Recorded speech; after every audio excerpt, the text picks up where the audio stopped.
Bhagavad Gita Parva, Srimad Bhagavad Gita. This section is so named because it includes the song Celestial, or the Bhagavad Gita, the teachings of Krishna to Arjun. The section begins with the dramatic news that Bhishma has been killed.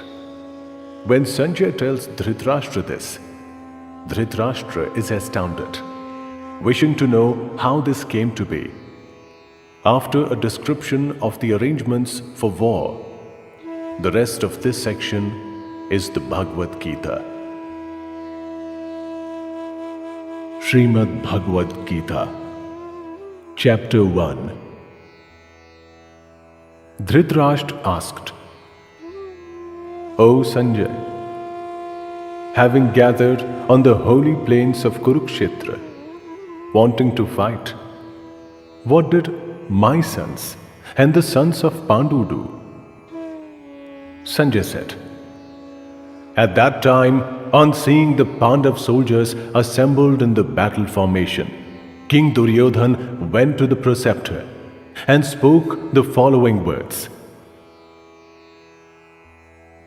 O preceptor, look at this great army of the Pandavas assembled in the battle formation by the son of Drupad, your talented student. Here there are courageous warriors with mighty bows, the equals of Bhim and Arjun in battle, Yuyudhan, Virat, Drupad, and other Maharaths, Dhrishtaketu and Chikitan.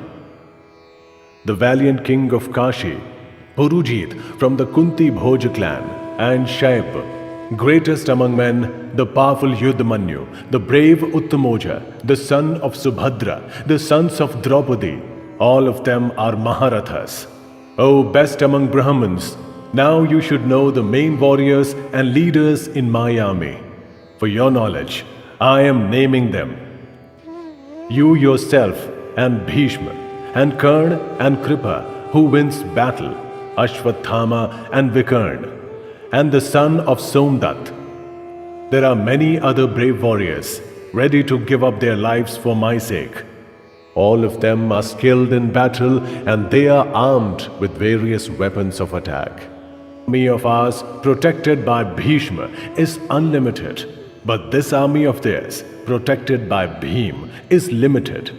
All of you occupy your respective positions at all the entry points to the army formation. It is Bhishma who must be protected. Creating happiness in his heart, the powerful eldest of the Kuru clan and the grandfather roared loudly like a lion and blew his conch shell. Then suddenly, conch shell and kettle drums, other kinds of drums and trumpets began to blare. That sound became tremendous. Then seated in a great chariot to which white horses were harnessed, Madhava and Pandava blew their divine conch shells. Rishikesh blew the conch shell named Panchajanya, and Dhananjay blew the conch shell named Devdatt. Vrikhodar, whose deeds give rise to fear, blew the giant conch shell named Pondra. King Yudhishthir, the son of Kunti, blew the conch shell named Ananta Vijaya. Nakul blew the conch shell named Sughosha, and Sahadev blew the conch shell named Mani Pushpaka. The king of Kashi with the great bow, and the Maharatha Shikhandi, Drishtadumna, Virat and Satyaki, who is never defeated, Drupad, the sons of Draupadi, and the mighty armed son of Subhadra. All of them blew their separate conch shells. O Lord of the earth, that tremendous sound echoed in the sky and on the earth and pierced the hearts of those who were on the side of the sons of Dhritarashtra. Then the son of Pandu, with the monkey on his banner, saw the friends of Dhritarashtra thus arranged in battle formation and got ready to use his weapons. O Lord of the earth, he raised his bow and told Rishikesh the following words. O Achyut, place my chariot in between the two armies, while I look at those who are desirous of battle and are assembled here. Let me see with whom I will have to fight in this war-related business.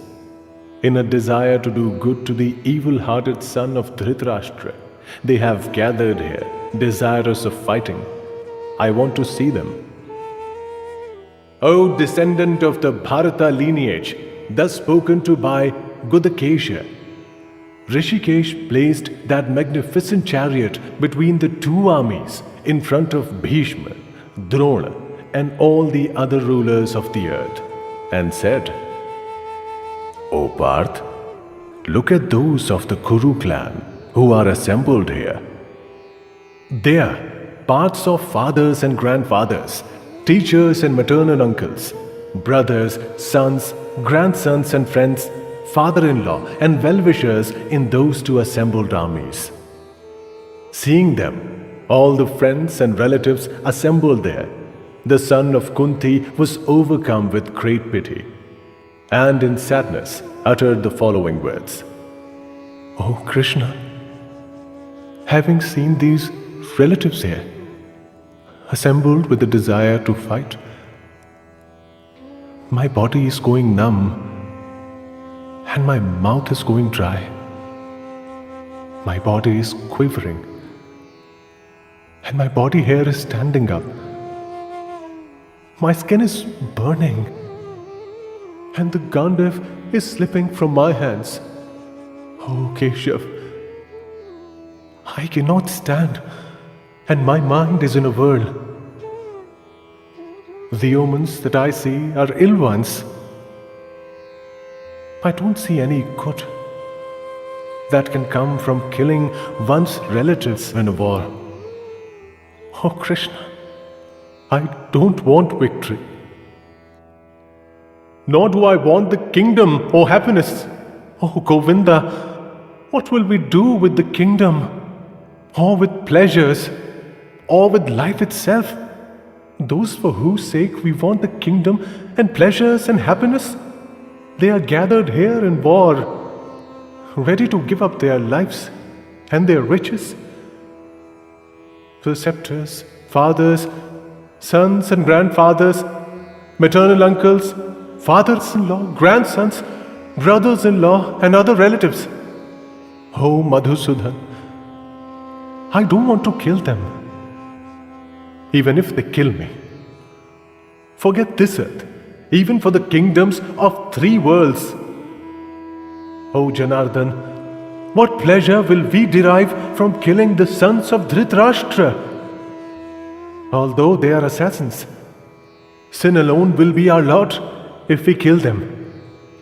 Therefore, we cannot kill the sons of Dhritarashtra with their friends. O Madhav, how can we be happy after killing our relatives?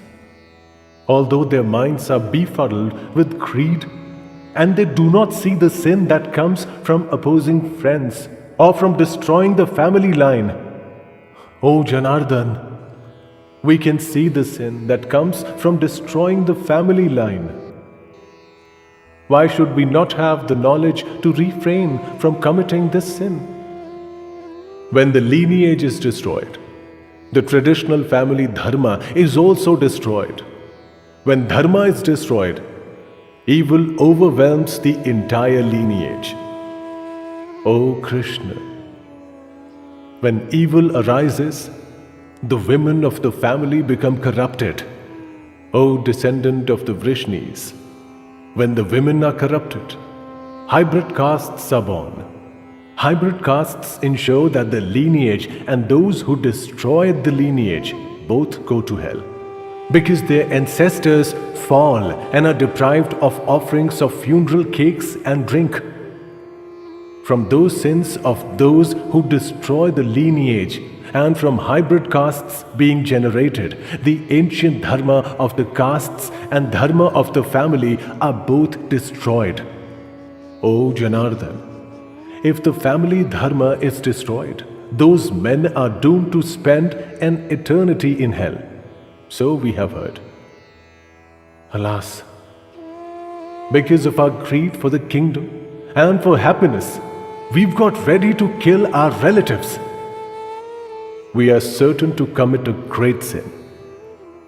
With me, unarmed and unresisting, if the sons of Dhritarashtra, with weapons in their hands, kill me in battle, that will be better for me. Saying this, in that battlefield, Arjuna sat down in his chariot. He threw away his bow and arrows, his mind overwhelmed with grief.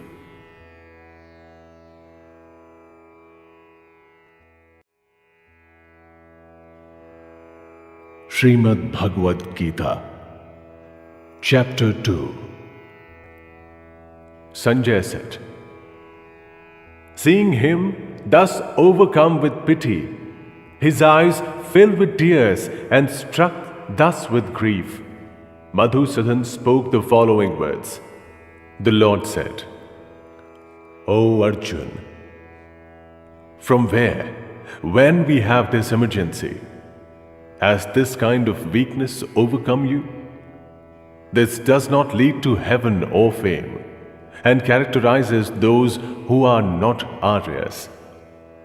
O Partha, give up this weakness. This is not deserving of you. O one who scorches the foes, give up this petty weakness of heart. Arjun said, O Madhusudan, how will I use arrows to fight in this war against Bhishma and Drona? O slayer of enemies, they are deserving of worship. In this world, it is better to beg for alms than to kill one's respected preceptors.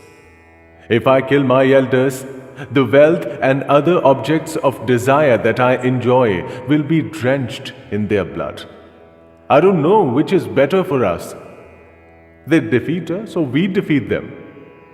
The sons of Dhritarashtra are in front of me. Those are the people we don't want to kill in order to live. My normal nature has been overtaken by a sense of helplessness, confused about what is dharma.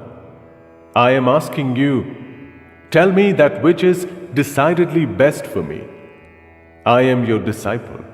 I have sought refuge in you. Instruct me.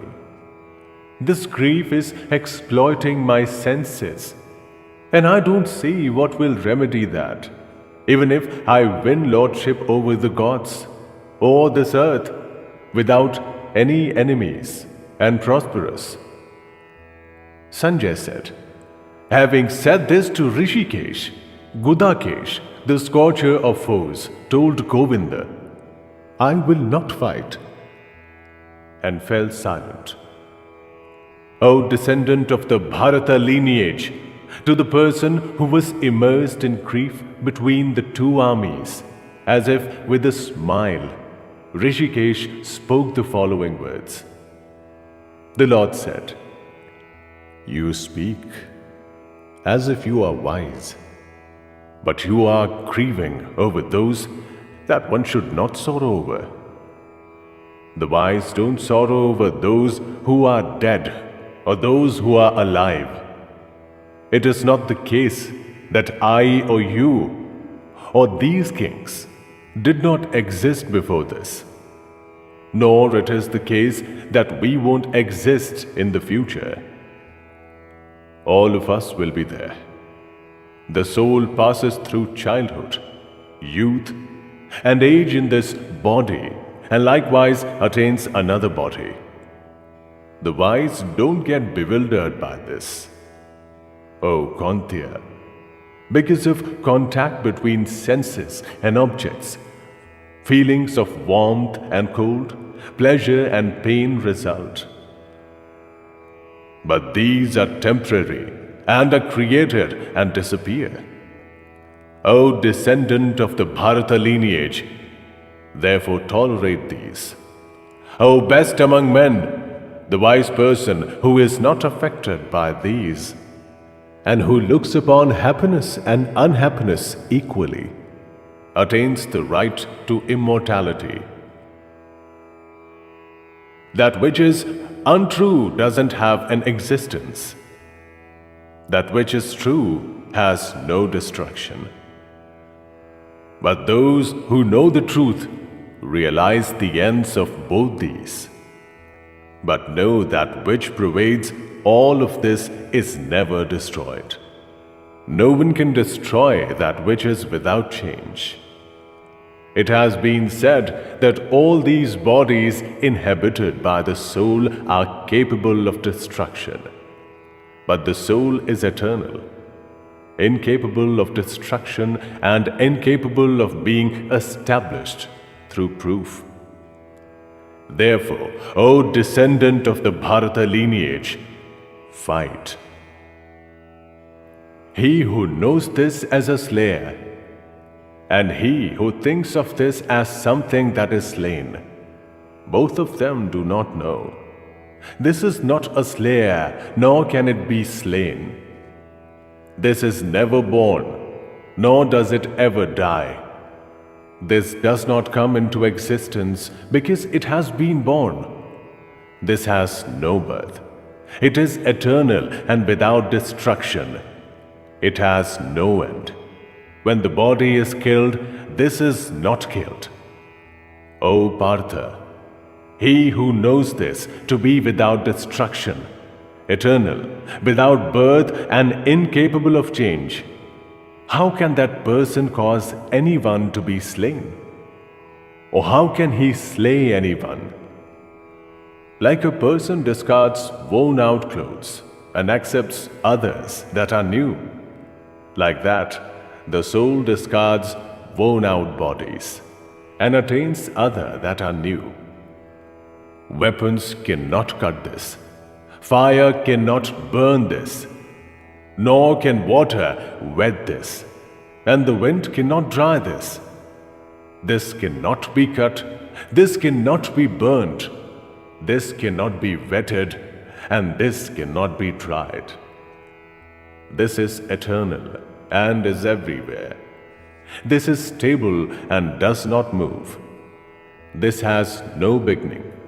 It has been said that this has no manifestation, that this cannot be thought of, and that this has no transformation. Therefore, knowing this to be like that, you should not grieve. O mighty armed warrior, but if you think this to be subject to continual birth and continual death, even then you should not grieve for this, because death is inevitable for anyone who is born, and birth is inevitable for anyone who is dead. Therefore, because this is inevitable, you should not grieve. O descendant of the Bharata lineage, beings are not manifest in the beginning. They are manifest in the middle and are not manifest again after death. What is there to sorrow over? Some people see this as a wonder. Like that, some others speak of this as a wonder. And some others hear of this as a wonder. But having heard, they are unable to understand this. O descendant of the Bharata lineage, in everyone's body, the Atma is indestructible.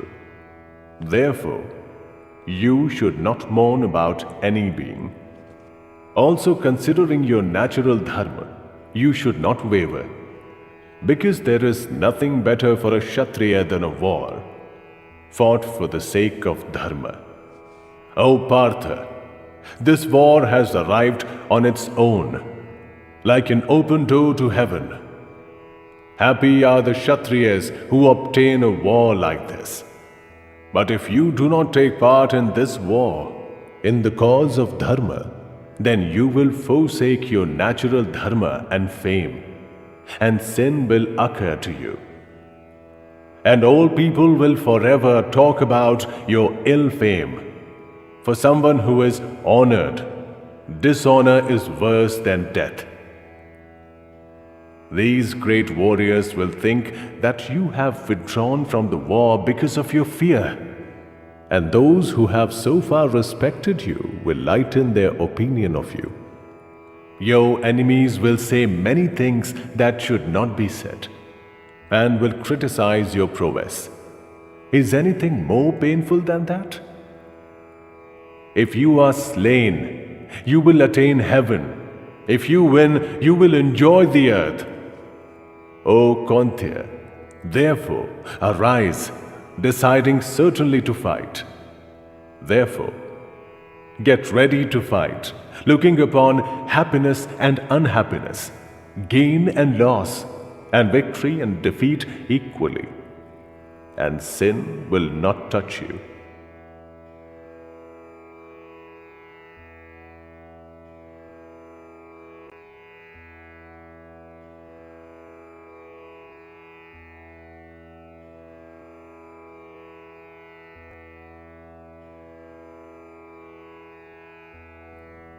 In this, the possibility of effort coming to waste does not exist, nor is there the chance of committing a sin. Even a little bit of this dharma protects from great fear. O descendant of the Kuru lineage, this certain knowledge is unwavering. But for those who cannot focus, their wisdom is many-branched and like the infinite. O Parth, those who are ignorant say these flowery words, praising the Vedas and claiming there is nothing else. They are addicted to desire. Think of heaven as the supreme objective and are enamored of the fruits of birth and action. They praise many rites and rituals that lead to pleasure and wealth. They are addicted to pleasure and wealth, and because of those words, their minds are deluded.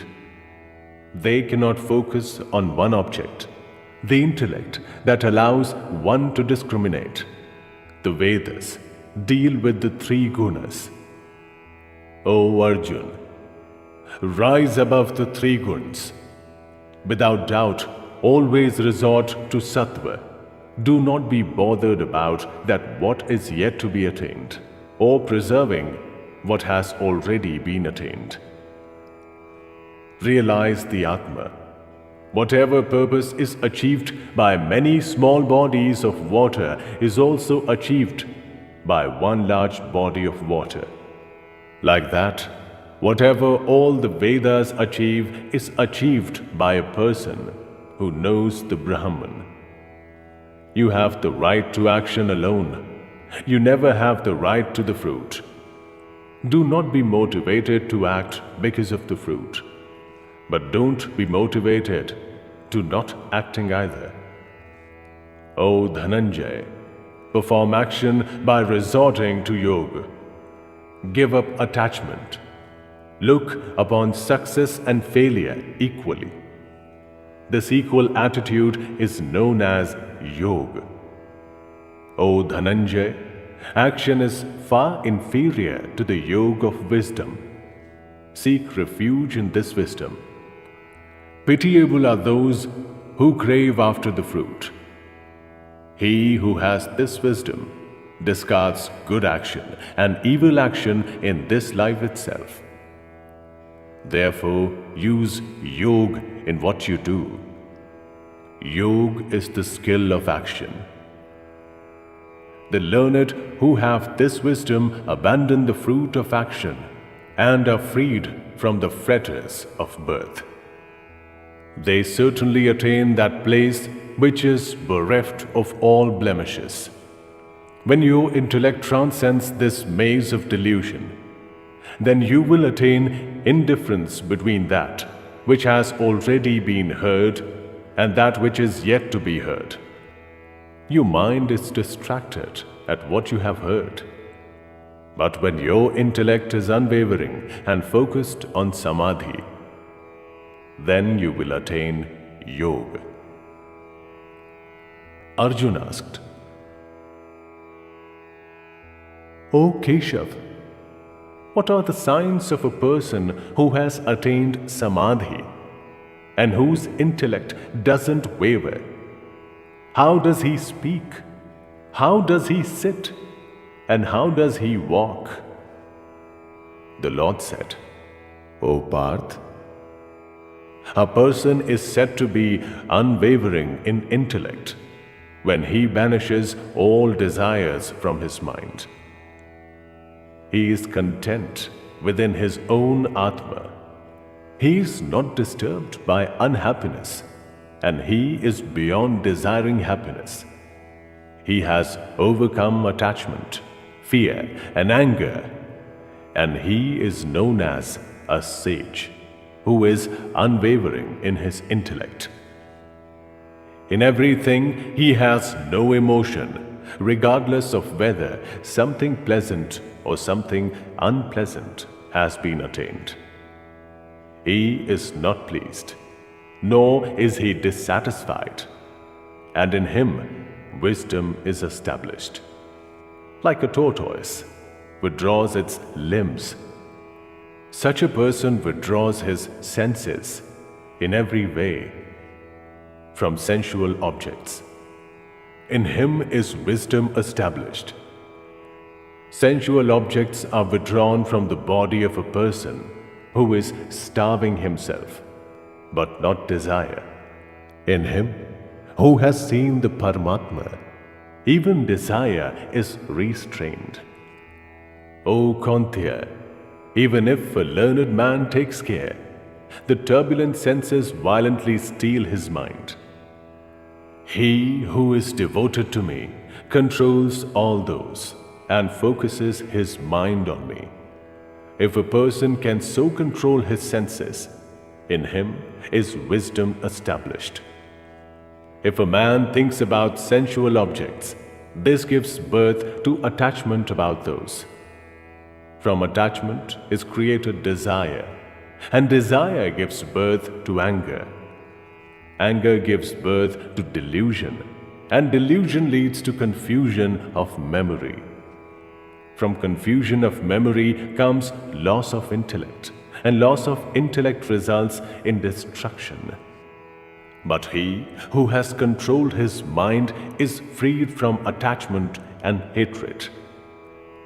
Having used himself to control his senses, he uses these to enjoy objects and satisfy himself. When there is such serenity, in him is eliminated all unhappiness. Because in the mind of someone at peace, wisdom is quickly established. He who has no control has no intellect. He who has no control has no thought. Without thought, there is no peace. How can there be happiness for someone who has no peace? The wind rocks a boat on the water. Like that, the mind follows a sense devoted to objects, and even a single sense robs him of wisdom. O mighty armed one, therefore, he whose senses have been withdrawn from objects in every way, in him has wisdom been steadily established. When it is night to ordinary beings, the controlled person is awake then. When ordinary beings are awake, the sage perceives that as night. Just as the waters enter an ocean and leave the full ocean undisturbed, like that all sensual objects enter that person but leave him at peace. Unlike those attached to desire, a man who gives up all desire and exists without longing, without ego, or without a sense of ownership, he attains peace. O Parth, this is the state of being established in the Brahman. If one attains this, one is not deluded. Even at the end, established in this state, one attains union with the Brahman.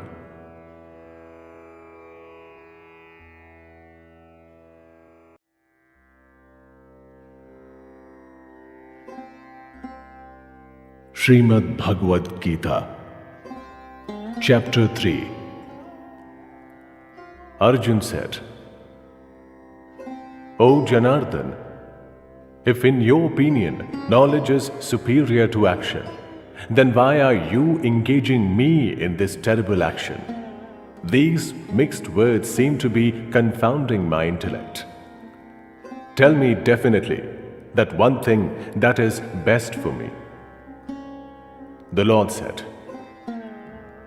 O pure of heart, I have said it before that in this world there are two paths. There is Jnana Yoga for those who follow Sankhya, and there is Karma Yoga for yogis. Without performing action, man is not freed from the bondage of action, and resorting to sannyasa does not result in liberation. No one can ever exist, even for a short while, without performing action. Because the qualities of nature force everyone to perform action. The ignorant person who exists by controlling his organs of action, while his mind remembers the senses, is said to be deluded and is a hypocrite. O Arjun, but he who restrains the senses through his mind and starts the yoga of action with the organs of action, while remaining unattached, he is superior. Therefore, do the prescribed action, because action is superior to not performing action. And without action, even survival of the body is not possible. O Kantiya, all action other than that for sacrifices shackles people to the bondage of action. Therefore, do action for that purpose without attachment. Earlier, Prajapati created beings accompanied by a sacrifice and said with this, May you increase and may this grant you all objects you desire. Through this, cherish the gods and those gods will cherish you. By cherishing each other, you will obtain that which is most desired. Because cherished by the sacrifice, the gods will give you all desired objects. He who enjoys these without giving them their share is certainly a thief. Righteous people who enjoy the leftovers of sacrifices are freed from all sins.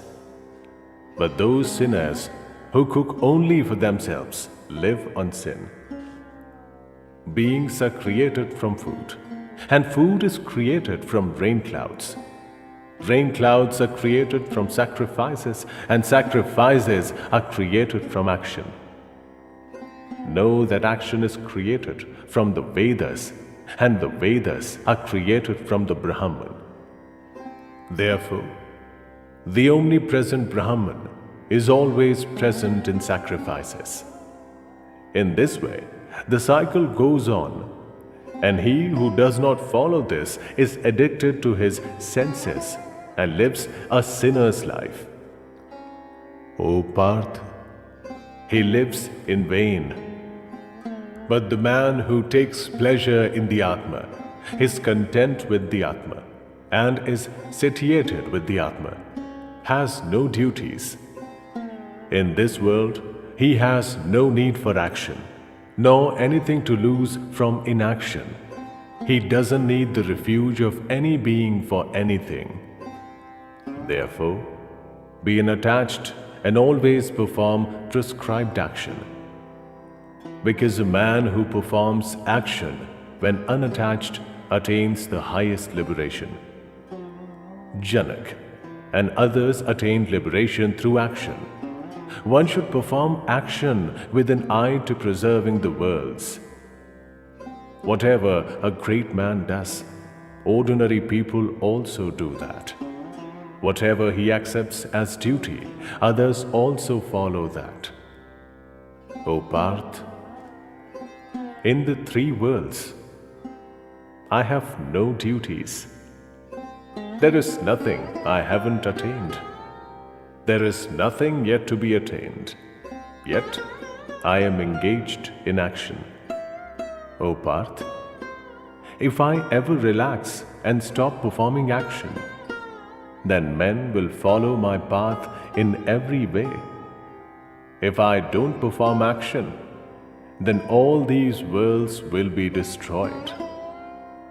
I will be the Lord of hybrids and responsible for the destruction of these beings. O descendant of the Bharata lineage, ignorant people perform action by being attached to that action, but the wise perform similar action unattached for the welfare and preservation of the worlds. The wise will not befuddle the minds of the ignorant who are attached to action. Being knowledgeable, they will themselves perform all action and keep them engaged. All action is completed in every way through the qualities of nature. He who is deluded by the ego thinks that he is the doer.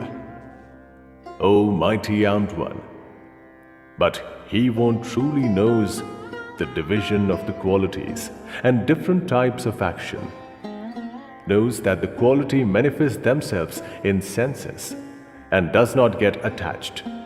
Those who are deluded by nature's qualities are attached to action by senses and organs. The omniscient should not disturb those ignorant and misguided people. Focusing your mind on the Supreme Being, vest all action in me. Be without desire, without ownership, and without fever and fight. People who faithfully and without finding fault always follow this view of mine, they too are freed from the bondage of action. But know that those who in an attempt to find fault don't follow this view of mine, they have no sense, and all their knowledge will be diluted and destroyed.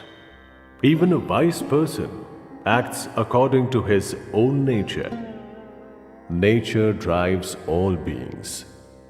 Why should one use restraint?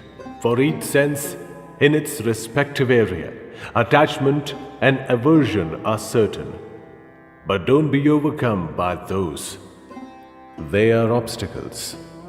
One's own dharma, even if followed imperfectly, is superior to someone else's dharma, even if followed perfectly. It is better to be slain while following one's own dharma. Someone else's dharma is tinged with fear. Arjun said,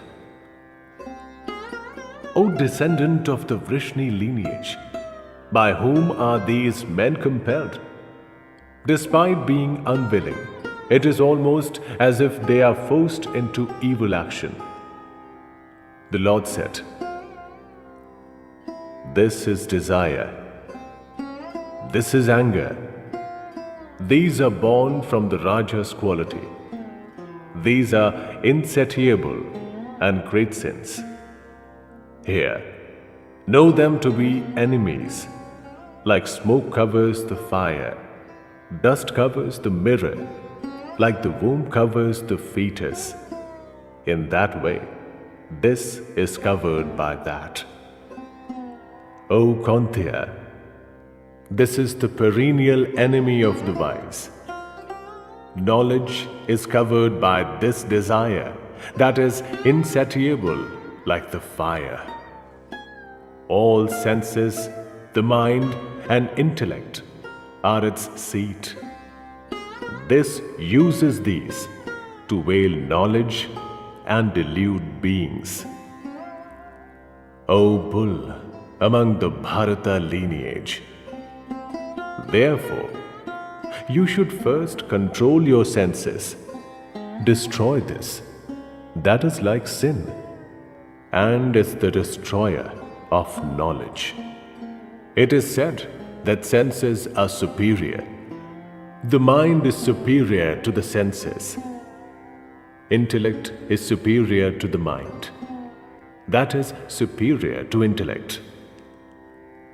O mighty armed one, in this way, use intellect to realize that which is superior to the intellect. Use your inner strength to calm the Atma and destroy the enemy that is difficult to defeat in the form of desire.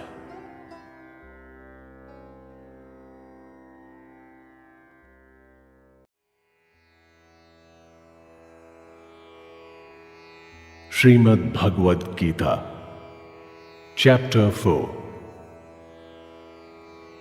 The Lord said, I instructed this eternal yoga to Vaivasvat, and Vaivasvat told it to Manu. Manu told it to Ikshvaku. In this way, handed down by tradition, the royal sages knew this. O scorcher of foes, in this world, because of the long passage of time, this yoga has been destroyed. You are my follower and friend. Therefore, today, I will tell you that old yoga, because this is excellent and secret knowledge. Arjun said, Your birth was later and Vaivasvat's birth was earlier. How will I understand that you instructed this earlier? The Lord said, O Arjun, many are the births that you and I have been through. I know them all. O scorcher of foes, you know not, I have no birth. I am indestructible. I am the Lord of all beings. But even then, though existing in my own nature, I come into existence through my own resolution. O descendant of the Bharata lineage, whenever dharma goes into a decline and adharma is on the ascendance, then I create myself to protect the righteous and to destroy the sinners and to establish dharma. I manifest myself from yuga to yuga. O Arjun, he who thus knows the nature of my divine birth and action, he is not born again when he dies, but attains me. Many purified through the meditation of knowledge have immersed themselves in me and sought refuge in me, discarding attachment, fear, and anger. O Parth, whoever worships me, in whatever way, I entertain them in that way. Everywhere, men follow along my path.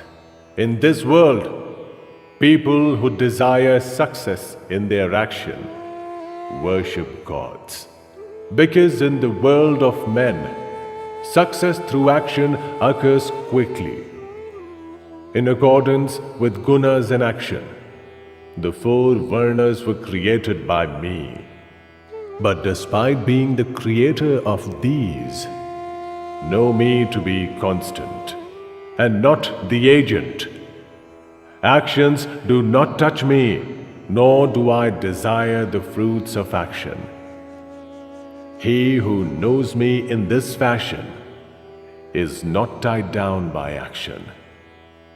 Knowing this, those who sought liberation in the past performed action. Therefore, you perform action alone, the path followed by predecessors in earlier times. Even the wise are confused about what is action and what is inaction. Therefore, I will tell you what action is. Knowing this, you will be freed from evil. Action itself has to be understood, and prohibited action must also be understood. Inaction must also be understood, because the path of action is difficult to comprehend. He who perceives inaction in action and perceives action in inaction, he is wise among men, has yoga and has the right to all action. He whose efforts are always devoid of desire for fruit and ego. He whose actions have been burnt by the fire of knowledge. The learned call him wise. He who has given up attachment to action, and its fruit is always content and without refuge. Even when he is immersed in action, he does nothing. Without attachment, controlled in mind and senses, having discarded all ownership, and performing action only through the body, he does not attain the bondage of sin. Satisfied with the unsought gains beyond opposites, bereft of envy and regarding success and failure equally, even if he performs action, he is not bound down. Beyond attachment, free and with the mind established in knowledge, when he performs action for a yajna alone, everything is destroyed. The receptacles used for offerings are the Brahmans. The oblations are the Brahman. In the fire, that is the Brahman. The offerer, who is the Brahman, performs the sacrifice. He who sees thus and is immersed in the Brahman in all action attains the Brahman alone as a destination. Other yogis perform divine yajnas. Others use the yajna as an offering to the fire, that is the Brahman. Others offer senses, like hearing, as offerings to the fire, that is self-control. Others offer sounds and other objects to the fire, that is the senses. Others offer all action of the senses, an action of the breath of life, as offerings to the fire of self-control, lit up through knowledge. Some use the yajna of offering gifts. Others use the yajna of penance. Some use the yajna of yoga, and still others, firm in their resolve and careful, use the yajna of knowledge. Others offer the prana breath in the apana breath, and the apana breath in the prana breath. Others restrain the flow of prana and apana breath and practice pranayama. Others control their food and offer the senses to the breath of life. All these, learned in the yajnas, become sinless through yajnas. The leftovers of sacrifices are like amrit, and those who partake of these attain the eternal Brahman. O best of the Kuru lineage, those who don't perform yajnas have no existence in this world. Forget other worlds. Many yajnas of this type are prescribed in the Brahman's mouth. Know them all to be the outcome of action. Knowing this, you will attain liberation. O scorcher of foes, a yajna performed with knowledge is superior to a yajna full of objects. O Parth, all actions and their fruit end in knowledge. Attain that knowledge by prostrating, questioning, and serving. The wise, those who are versed with the truth, will instruct you in wisdom. O Pandav, knowing that, you will never fall prey to this kind of delusion again. Through this, you will see all the beings in your Atma, and then in me. Even if you are a greater sinner than all the other sinners, you will cross all oceans of sin with the boat of knowledge alone. O Arjun, like a raging fire burns to ashes pieces of wood, like that the fire of knowledge burns all action to ashes. In this world, there is nothing as pure as knowledge. With the passage of time, he who is accomplished in yoga himself attains that within his heart. Knowledge is attained by the faithful, the unwavering, and those who control their senses. Having attained knowledge, they quickly achieve supreme peace. The ignorant, the faithless, and the doubting are destroyed. For the doubting person, this world, other worlds, and happiness don't exist. O Dhananjay, he who has offered up all action through yoga, and he who has used knowledge to slice away doubt, actions cannot bind such a person who is focused on the Atma. O descendant of the Bharata lineage, therefore, use the sword of knowledge to slice away this doubt in your heart, resulting from your own ignorance. Follow yoga. Arise.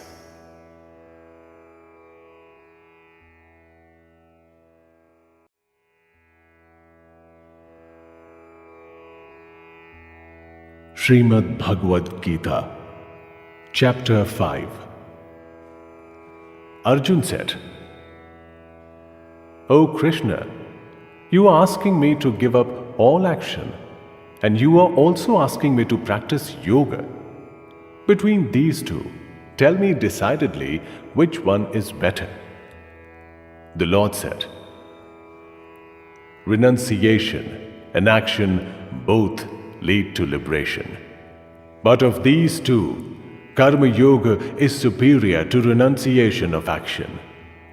O mighty armed one, he who does not desire and he who does not hate, know him to be a perpetual sannyasi. Freed from opposites, he is happily freed from bondage. The ignorant, not the wise, speak of renunciation and action as distinct. If one of these followed properly, the fruits of both result. Whatever place is attained by the followers of knowledge is also attained by those who practice action. He truly sees, who sees renunciation and action as identical. O mighty armed one, without action, renunciation is only the cause of unhappiness. The sage who uses yoga attains the Brahman quickly. He who practices yoga, he who is pure of heart, he who has controlled his body, he who has controlled his senses, he who sees his own Atma in the Atma of all beings, he is not tied down, even if he performs action. The wise who follow yoga know that they are not doing anything, even when they see, hear, touch, smell, eat, go, dream and breathe, speak, discard, accept, open and close. They think of the senses circulating among the senses. He who establishes himself in the Brahman and giving up attachment, performs action, is not touched by sin, like water on the leaf of a lotus.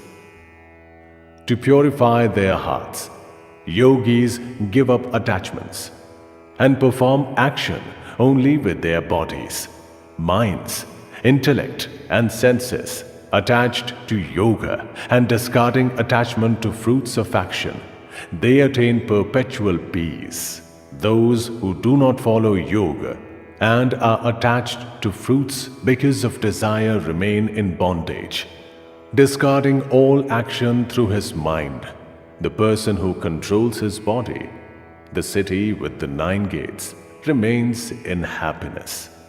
He doesn't do anything himself, nor does he cause anyone to do anything. The Atma doesn't create ownership in the body nor action, nor does it create a relation with the fruits of action. Nature acts. The omnipresent Lord doesn't accept the sins or the good deeds of anybody. Knowledge is shrouded in ignorance. That is why beings are deluded. But in those in whom that ignorance has been destroyed by the knowledge of the Atma, in them that knowledge expresses the great truth, like the sun. Those whose intellect is focused on that, egos are focused on that, devotion is focused on that, and adherence is focused on that. Those in whom sins have been destroyed through knowledge, those beings are not reborn. The wise look equally upon a Brahman who is learned and humble, a cow, an elephant, a dog, and an outcast. Those whose minds are established in equality overcome the earth in this world. Because the Brahman is equal and without fault, therefore they remain established in the Brahman. Established in the Brahman, such a person, learned in the Brahman, is poised in intellect and without delusion, not delighted at receiving something pleasant, or agitated at receiving something unpleasant, unattached to external objects. His mind focused on the Brahman, he obtains the happiness that rests in the Atma. He enjoys eternal bliss. Pleasures from touch have a beginning and an end, and are the reason for unhappiness. O Kantya, the wise person does not obtain pleasure from these. In this, before giving up the body, he who can tolerate the forces of desire and anger is a yogi, and such a man is happy. He whose happiness is inside, he whose pleasure is inside, and he whose light is inside, that yogi alone has realized the Brahman and obtains liberation in the Brahman. Those who are without sin, without doubt, controlled in mind and engaged in the welfare of all beings, such rishis attain liberation in the Brahman, freed from desire and anger, controlled in mind and knowing the Atma. Such sages attain liberation in the Brahman all around them, banishing external objects of touch from the mind, focusing the eyes between the two eyebrows, controlling the prana and apana breath equally within the nose, poised in the senses, mind and intellect, beyond desire, fear and anger, wishing liberation. Such a sage is always free. Knowing me to be the enjoyer of all yajnas and penance, the Lord of all the worlds and the well-wisher of all beings, attains peace.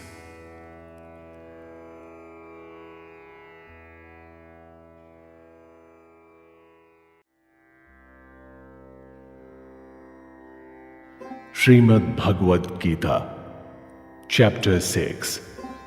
The Lord said, "An ascetic and a yogi is he who performs prescribed action without attachment to the fruits of the action, not someone who gives up sacrifices and action.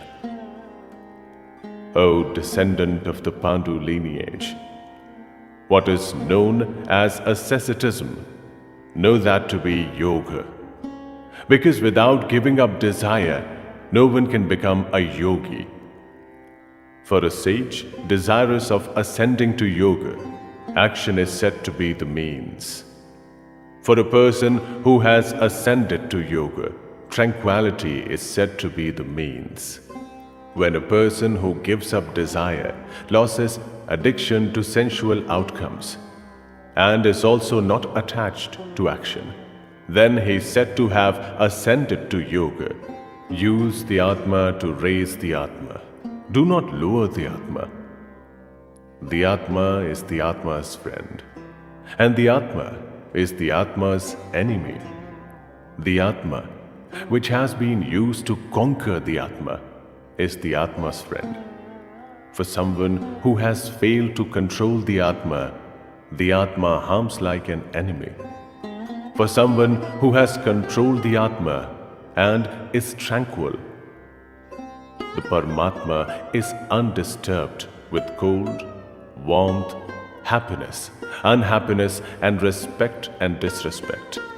He whose Atma is satiated with knowledge, who is undisturbed and has conquered his senses. And he who looks upon a lump of earth, stone, and gold equally is said to be yogi, who has achieved union.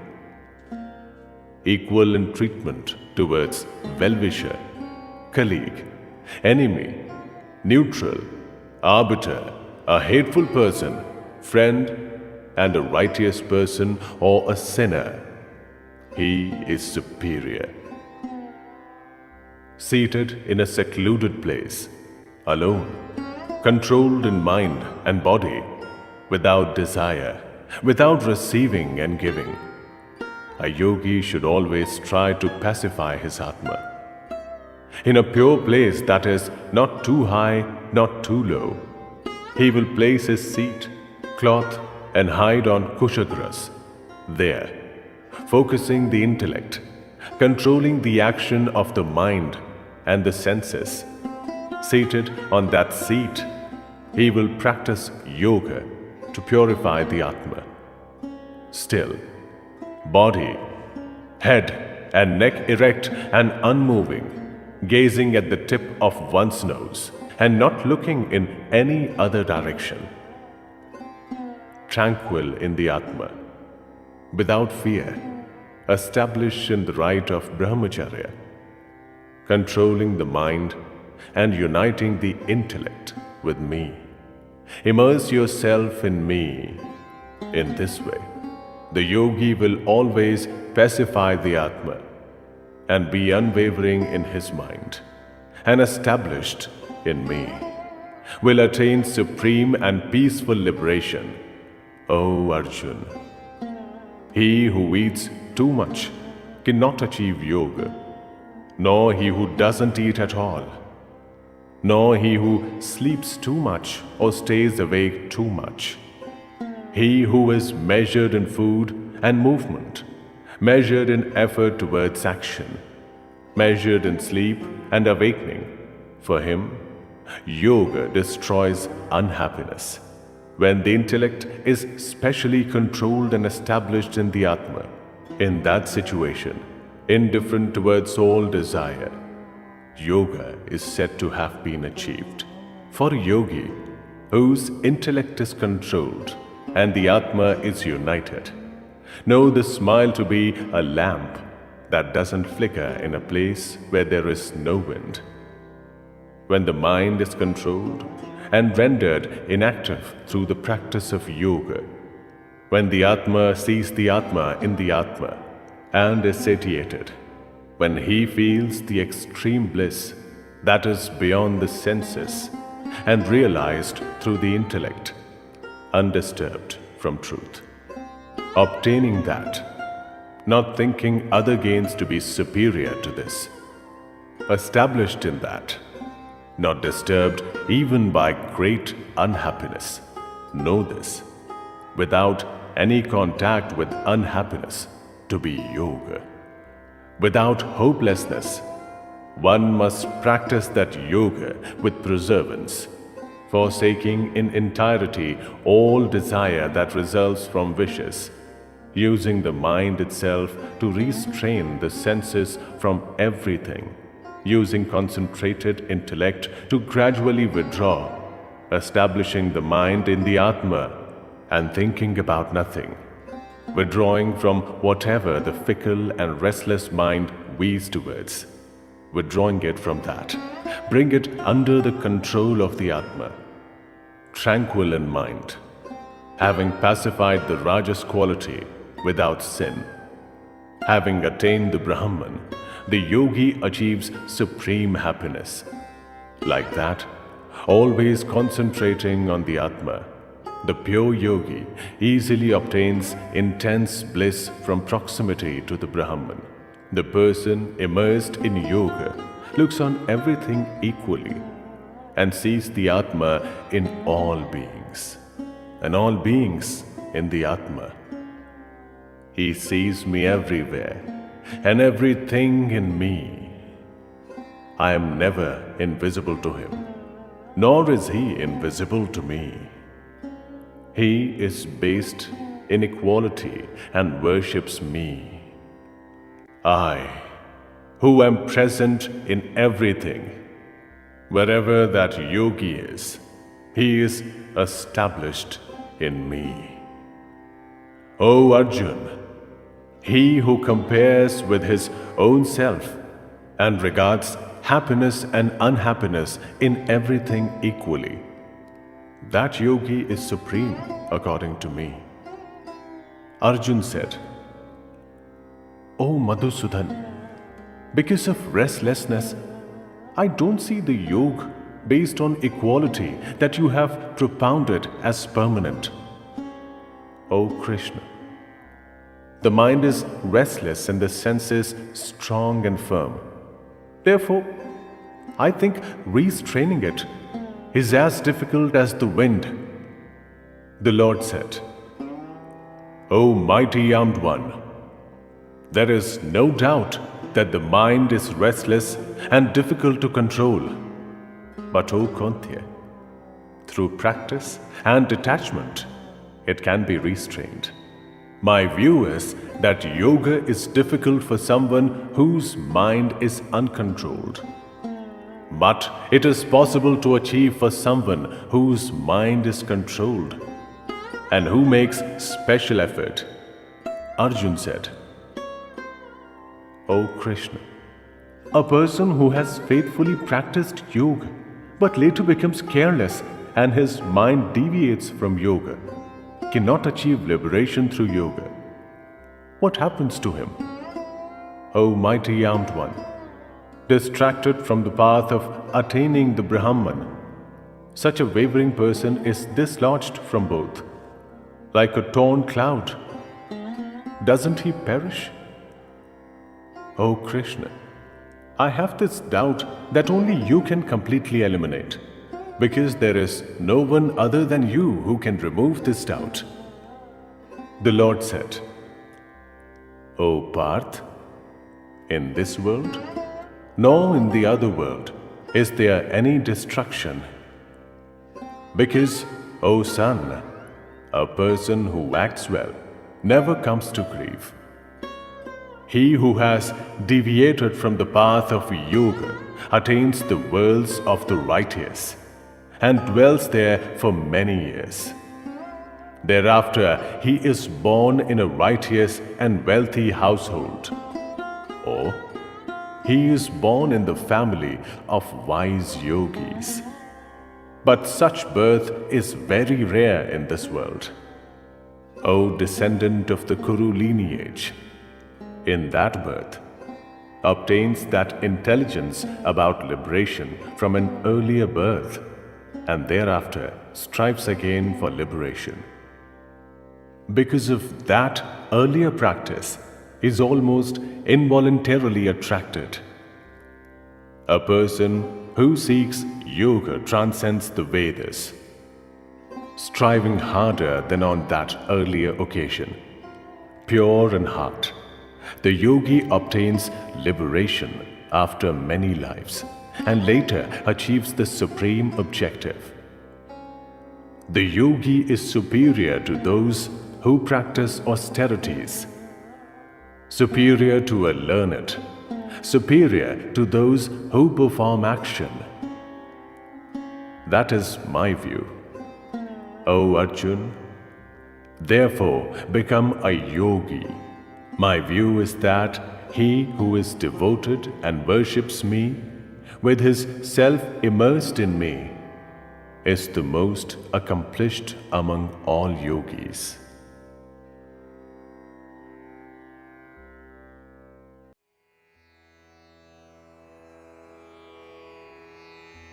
Srimad Bhagavad Gita, Chapter 7. The Lord said, O Parth, listen to how you will know without any doubt the complete truth about me. Mind attached to me, seeking refuge in me, and immersed in yoga. I will completely tell you about the knowledge with self-realization, knowing that there is nothing more remaining to know. Among thousands of men, rarely one tries for liberation. Among those who try for liberation, perhaps one gets to know my true nature.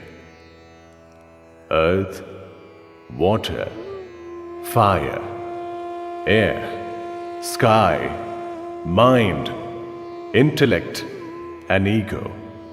These are the 8 parts of my nature. These are inferior nature. O mighty armed one, besides this, know my superior and other nature, that is, the essence of living beings. The universe is held up by this. Know all matter to be born from these. I am the reason for the creation of the entire universe and its destruction. O Dhananjay, there is nothing superior to me. Like jewels on a string, all this is threaded in me. O Kantya, in the water, I am the sap. In the sun and the moon, I am the radiance. In all the Vedas, I am the Om syllable. In the sky, I am the sound. In humans, I am manifest as prowess and as pure fragrance in the earth. I become energy in the fire, life in all living beings. I become austerity in ascetics. O Parth, know me to be the eternal seed of all beings. I am intellect in the intelligent. I become energy in those who are energetic. O bull among the Bharata lineage, I am strength without desire and without attachment in those who are strong. In all living beings, I become desire that is sanctioned by dharma, and know all the 3 conditions with Sattva, Raja, and Tama predominating to be derived from me. I am not in them, they are in me. The entire universe is diluted by these 3 gunas and the resultant conditions, and is not able to know me, who is above these without change. It is indeed difficult to overcome this divine aspect of mine, immersed in gunas. Those who seek refuge in me alone, they are able to overcome this Maya. The evildoers, ignorant and worst among men, lose their knowledge because of Maya and resort to demonic states. They do not worship me. O bull among the Bharata lineage, O Arjun, there are 4 types of people, pure of heart, who worship me. Those who are suffering, those who want satisfaction, those who want self-knowledge, and those who know. Of these, those who know always united and worshipping only one are the best. I am extremely beloved by one who knows, and he is only my beloved. All these are righteous. but the man who knows is like my Atma. That is my view. Therefore, the united man who knows seeks refuge in me, the supreme of objectives.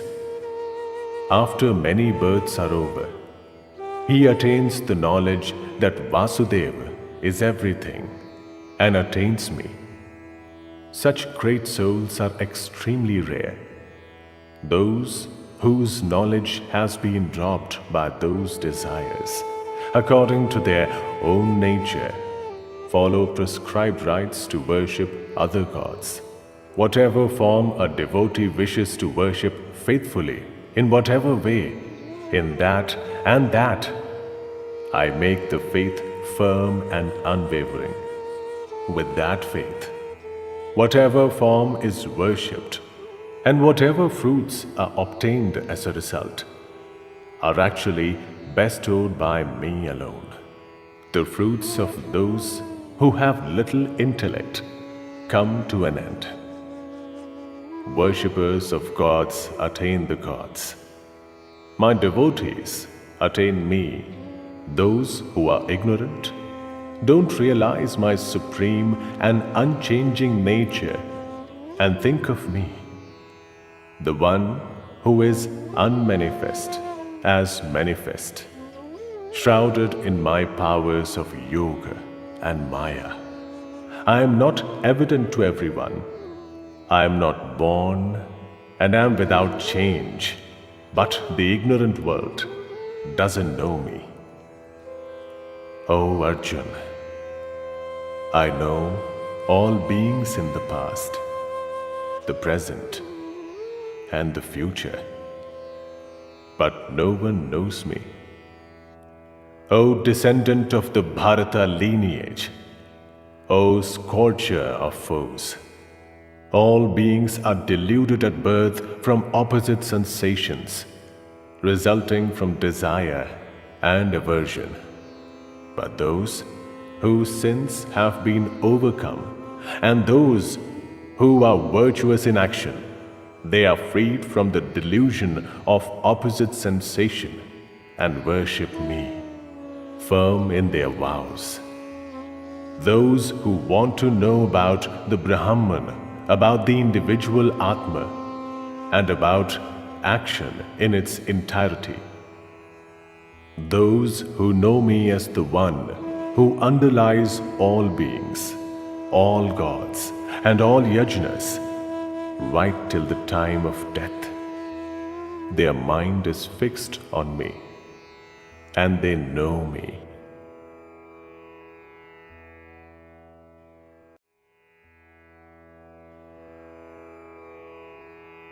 Srimad Bhagavad Gita, Chapter 8. Arjun asked, O Supreme among men, what is that Brahman? What is the individual Atma? And what is action? What is said to underlies all beings, and what is said to underlies all gods? O Madhusudan, who underlies all yajnas in this body, and how? By those who can control their Atma. How are you known at the time of death? The Lord said, the indestructible Brahman is the Supreme Spirit, and its inhabitation of individual beings is called Adhyatma. Action is the offering that leads to the creation and sustenance of all beings. O Supreme among those who possess bodies, perishable elements are Abhibhuta, and the Purusha is Adhideva. In this body, I myself am Adhiyajna. At the time of death, he who remembers me gives up his body and leaves. He attains my essence. There is no doubt about this, O Kantya. Whatever essence is remembered at the time of death, giving up the body, a person immersed in that essence is the essence that he attains. Therefore, always think of me and fight with mind and intellect offered to me. You will without doubt attain me alone.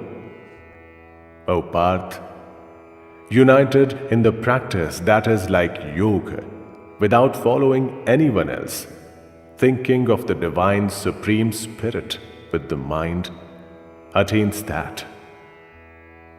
He who thinks of the omniscient without beginning, the control of everything, finer than the minutest, and the upholder of everything with a form that is beyond thought, self-resplendent like the sun and beyond darkness, at the time of death, with devotion, with the mind fixed, with the strength of yoga, used to hold the breath of life between the brows, he attains the resplendent Supreme Spirit. He is the one whom those who know the Vedas speak of as indestructible. He is the one into whom unattached yogis enter. He is the one to attain when brahmacharya is practiced. I will briefly tell you about reaching that goal of supreme liberation, using all the senses and organs to control the mind and restrain it in the heart, bearing the breath of life between the brows, establishing one's Atma in yoga, uttering the single syllable Om, that is the Brahman, and remembering me. He who gives up his body and leaves, he attains the goal of supreme liberation. O Parth, he who does not think of other things and remembers me every day and all the time, I am easily attainable to that yogi who is always focused. Great souls who attain me because they have achieved supreme liberation are freed from rebirth, which is transient, and the abode of sorrow. O Arjun, from all the worlds up to Brahmalok, beings have to return. But O Kantya, there is no rebirth for those who have attained me. Those who know that 1,000 yugas are Brahma's day, and 1,000 yugas are Brahma's night, know the truth about day and night. When Brahma's day arrives, every manifest object is created from the unmanifest. When Brahma's night arrives, like that, everything dissolves into the unmanifest. These are the beings who are born again and destroyed when night arrives. O Parth, when day arrives, they are involuntarily created again. But superior to that unmanifest is the other supreme and eternal unmanifest being that is not destroyed when all beings are destroyed. What is spoken of as the unmanifest and undestructible? What is said to be the supreme liberation, attaining which beings do not have to return? That is my supreme abode. O Parth, all beings are established in that, and by that is everything pervaded. That supreme Purusha can only be attained through unwavering devotion. O bull among the Bharata lineage, I will now tell you about the road, which, if traversed, doesn't lead to yogis being reborn, and about the road, which, if traversed, leads to rebirth. The resplendence of the fire, the day, the bright half of the lunar month, the 6 months when the sun heads north. Along that path, those who worship the Brahman attain the Brahman. Smoke, night, the dark half of the lunar month, and the 6 months when the sun heads south. Along that path, the yogi attains the energy of the moon and returns again. In this world, these two paths of light and darkness are said to be eternal. One leads to non-return and the other leads to return. O Parth, knowing these two paths, a yogi is never deluded. O Arjun, therefore, at all times resort to yoga, knowing the prescribed good fruit that occurs from knowledge of the Vedas, yajnas, practice of austerities, and donation of alms. The yogi transcends all these and attains the supreme and original abode.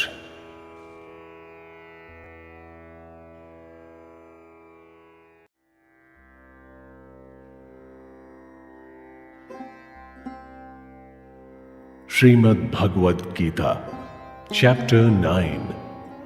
The Lord said, "You are not a detractor. I will tell you this extremely secret knowledge with self-realization. Knowing this, you will be freed from all evil. This is extremely secret and the king of knowledge. It is the best, pure, leads to direct and eternal results, is sanctioned by dharma and is easy to practice. O scorcher of foes, people who show disrespect to this dharma don't attain me and traverse the path of death and this world. This entire universe is pervaded by me in my unmanifest form. All beings are established in me, but I am not established in them. Witness my divine yoga. Again, the beings are not established in me. My Atma holds up the beings and sustains the beings, but I am not established in the beings. Know that like the great wind, which goes everywhere and is always established in the sky, all beings are established in me. O Kantya, at the time of destruction, all beings are dissolved in my nature, and at the time of creation, I create them. I keep my nature under control and repeatedly create these many beings, helpless according to their own nature. O Dhananjay, but I am unattached to those acts and am established in indifference. Those acts cannot tie me down. O Kantya, because of my lordship, nature gives birth to this universe with its movable and immovable objects. Because of this, universe is repeatedly created. The ignorant do not know my supreme nature as the great Lord of all beings. They show disrespect to me as someone who has adopted a human form. Their desire is fruitless. Their action is fruitless. Their knowledge is fruitless. Their minds waver, and their deluded nature is ruled by demonic qualities. O Parth, but those great souls who seek refuge in divine qualities are unwavering in their minds and worship me, knowing me to be the indestructible origin of all beings. Careful and firm in their rites, they faithfully offer obeisance and always sing my praise, always focused on worshipping me. Some worship me through the yajna, that is the path of knowledge. Some worship me as one, others as separate. I, who pervade the universe, am worshipped in many forms. I am Kratu. I am Yajna. I am Savatha. I am the herbs. I am the mantra. I indeed am the clarified butter. I am the fire. I am the offering. I am the father, mother, grandfather, and sustainer of this universe. I am all that is pure and is to be known. I am the Om syllable. I am also the Rik, Sam, and Yaju. I am the goal, the sustainer, the controller, the witness, the abode, the sanctuary, the well-doer, the creator, the destroyer, the preserver, the repository, and the indestructible seed. O Arjun, I provide heat. I attract the water and rain it down again. I am immortality and death. I am the eternal and the transient. Those who know the three arts worship me through yajnas, drink somras, and purified of sins, wish to attain heaven. They attain sanctified heaven, and in heaven enjoy the celestial objects, enjoyed by the gods. Having enjoyed the greatness of heaven, when their good deeds are exhausted, they enter the mortal earth. In this way, the practitioners of the three dharmas, followers of desire, go back and forth. Those who worship me, minds focused on me alone and always immersed in me, I preserve for them what has been attained and what is yet to be attained. O Kantya, those with devotion who faithfully worship other gods, they too worship me alone. But not in the indicated way, because I alone am the receiver of offerings and the granter of fruits at all yajnas. But they do not know my true nature, and therefore are cast down. Those who worship the gods attain the gods. Those who worship the ancestors attain the ancestors. Those who worship the elements attain the elements, and mine attain me. He who faithfully worship me with a leaf, a flower, a fruit, or water, from that pure-hearted person, I gladly accept those faithful offerings. O Kantya, whatever you do, whatever you partake, whatever you offer, whatever you donate, whatever you meditate, offer that to me. In this way, you will be freed from the bondage of fruits of righteous and evil action. With yourself in the yoga of sannyasa, freed, you will attain me. I am the same to all beings. I have no one I hate, nor anyone I love. But those who worship me with devotion, they are established in me, and I am established in them.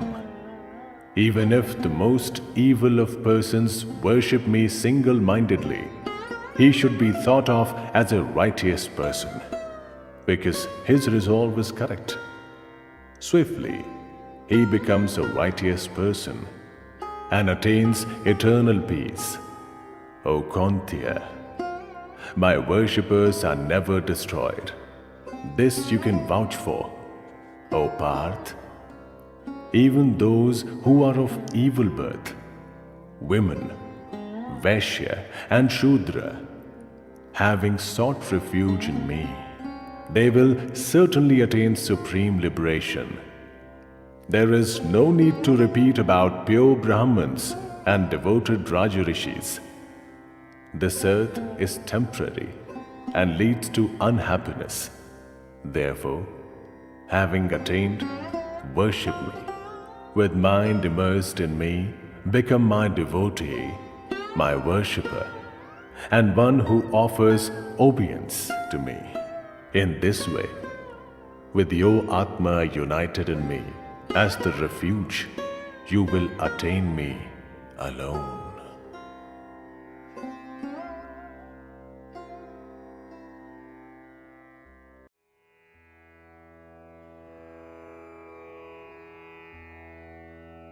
Srimad Bhagavad Gita, Chapter 10. The Lord said, O mighty armed one, listen once more to my supreme words. These are pleasing you, and for your welfare I am saying this. The host of gods does not know of my origin, nor do the Maharishis, because in every way I am the original cause of the gods and the great sages. He who knows me as without origin and without birth, and as the greatest Lord of the worlds, is freed from delusion among men, and freed from all sins, intellect, knowledge, freedom from delusion, forgiveness, truthfulness, control over the senses, control over thoughts, happiness, unhappiness, creation, destruction, fear, and freedom from fear, non-violence, equality, satisfaction, austerity, donations, fame and lack of fame. All these states of beings indeed owe their origin to me. The seven great sages, the four who came before them, and the Manus owe their origin to me, and were created from my resolution. In this world, everything is descended from them. There is no doubt that he who truly knows my divine yoga is united with unwavering yoga. I am the origin of everything. From me is everything instituted. Knowing this, the wise, immersed in devotion, worship me, minds on me, lives in me, explaining my nature to each other and always conversing. They attain satisfaction and happiness. I provide that kind of yoga of intellect to those who are always immersed in me and lovingly worship me. Using that, they attain me with compassion towards them. I always established inside them as the bright lamp of knowledge, destroying the darkness born out of ignorance. Arjun said, You are the supreme Brahman, the supreme abode and supreme sacredness. You are the eternal Purusha, self-resplendent, the predecessor of the gods. Without birth and omnipresent, all the sages and Devrishi Narad and Asit Deval and Vyas describe you thus. You have yourself has told me this. O Keshava, I accept all that you are telling me as true, because, O Lord, even the gods and the demons do not know your manifestations. O Supreme Being, O Creator of beings, O Lord of beings, O Lord of the gods, O Lord of the universe, you alone know your own self through your own self. Whatever divine powers you use to pervade these worlds, you alone are capable of relating to me in detail those self-resplendent divine powers. O Yogi, how can I always think of you and know you? O illustrious one, in what object can you be thought of by me?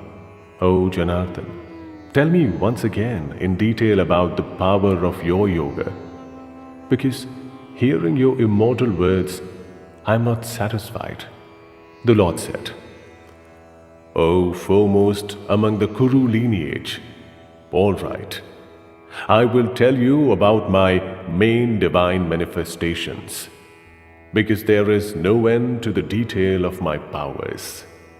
O Gudakesha, I am the Atma established in the heart of all beings. It is I who am the origin, the middle, and also the end of all beings. I am Vishnu among the Adityas. I am the radiant sun among the shining bodies. I am Marich among the Marut. I am the moon among the stars. I am the Samveda among the Vedas. Among the gods, I am Vasva.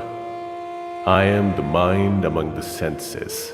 And in beings, I am the consciousness. I am Shankar among the Rudra. I am Kuber among the Yakshas and the Rakshas. I am fire among the Vasus. Among the mountains, I am Meru. O Parth, know me to be Brihaspati, foremost among the priests. Among generals, I am Skanda. Among water bodies, I am the ocean. Among great sages, I am Bhrigu. Among words, I am the single syllable. Among yajnas, I am Chap Yajna. Among immovable objects, I am the Himalayas. Among all trees, I am the fig tree. And among divine sages, I am Narad. Among Gandharvas, I am Chitrarath. And among those who have attained liberation, I am the sage Kapil. Among horses, know me to be Uchchaishrava, arising from the immortal nectar. Among great elephants, Airavat, and among men, the king. Among weapons, I am Vajra. Among cows, I become Kamadhenu. I become Kandarpa for procreation. And among snakes, I am Vasuki. Among serpents, I am Ananta. Among those who inhabit the water, I am Varuna.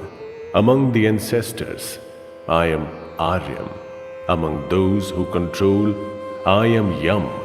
Among demons, I am Prahlad. Among those who devour, I am Time. And I am the lion among animals. Among birds, I am the son of Vinatha. Among those that purify, I am the wind. Among those who bear weapons, I am Ram. Among fish, I am the shark. And among rivers, I am Jahnavi. O Arjun, I alone am the beginning, the end, and the middle of all created objects. Among all forms of knowledge, I am knowledge of the self.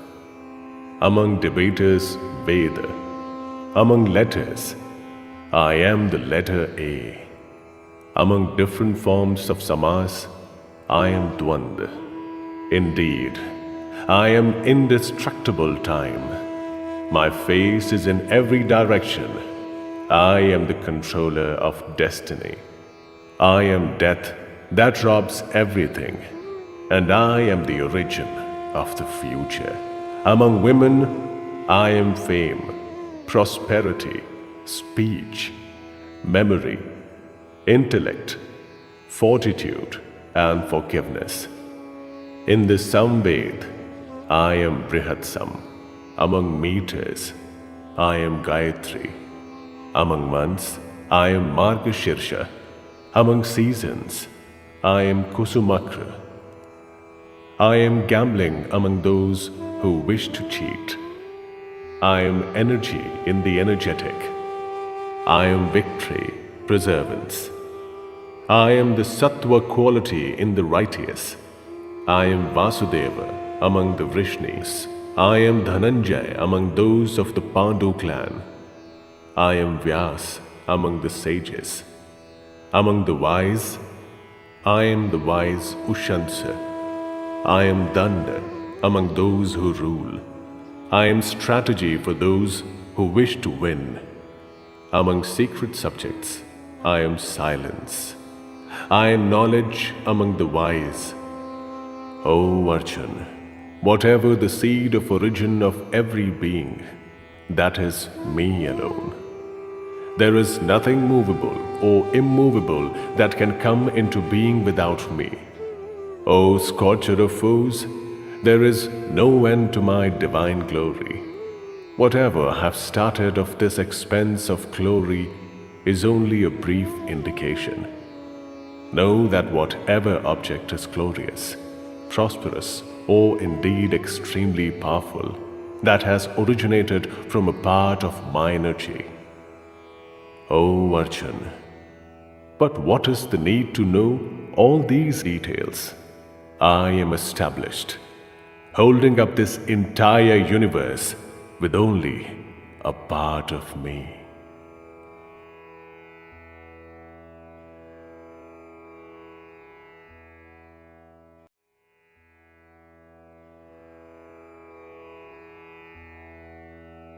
Srimad Bhagavad Gita, Chapter 11. Arjun said, "Out of compassion for me, the extremely secret Adhyatma knowledge that you have stated has destroyed this delusion of mine. O one with the eyes like lotus leaves, from you I have heard in detail about the creation and destruction of all beings, and also your eternal greatness. O Supreme Lord, what you have said about yourself is indeed like that. O Supreme Being, I wish to see your divine form.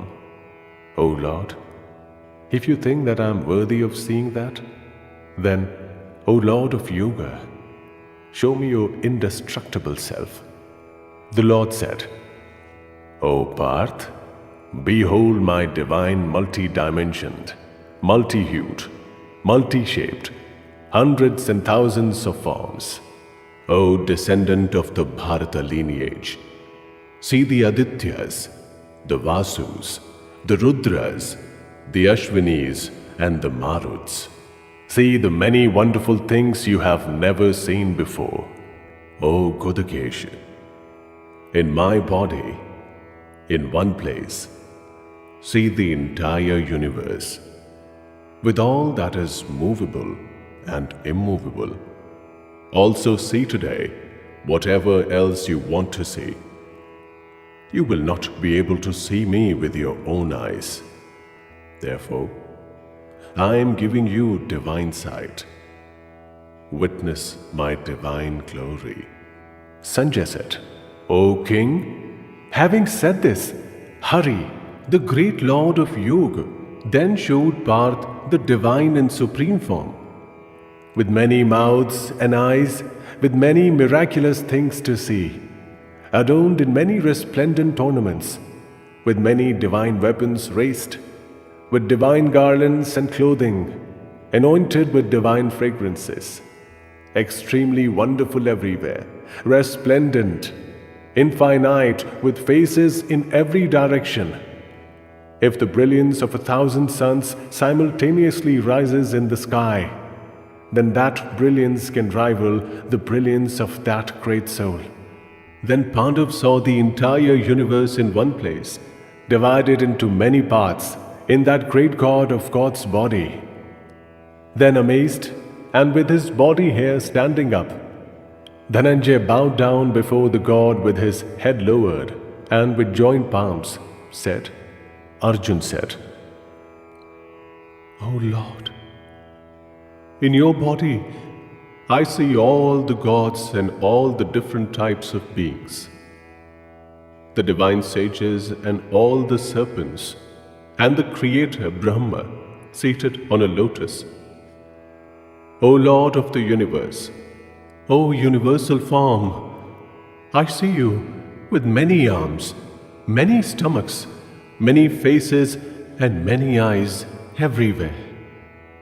And I don't see an end, a middle, or a beginning to you, with the crown, with the mace, with a chakra resplendent everywhere, like a mass of energy impossible to see, brilliant like the burning fire and the sun, impossible to measure. I see you in every direction.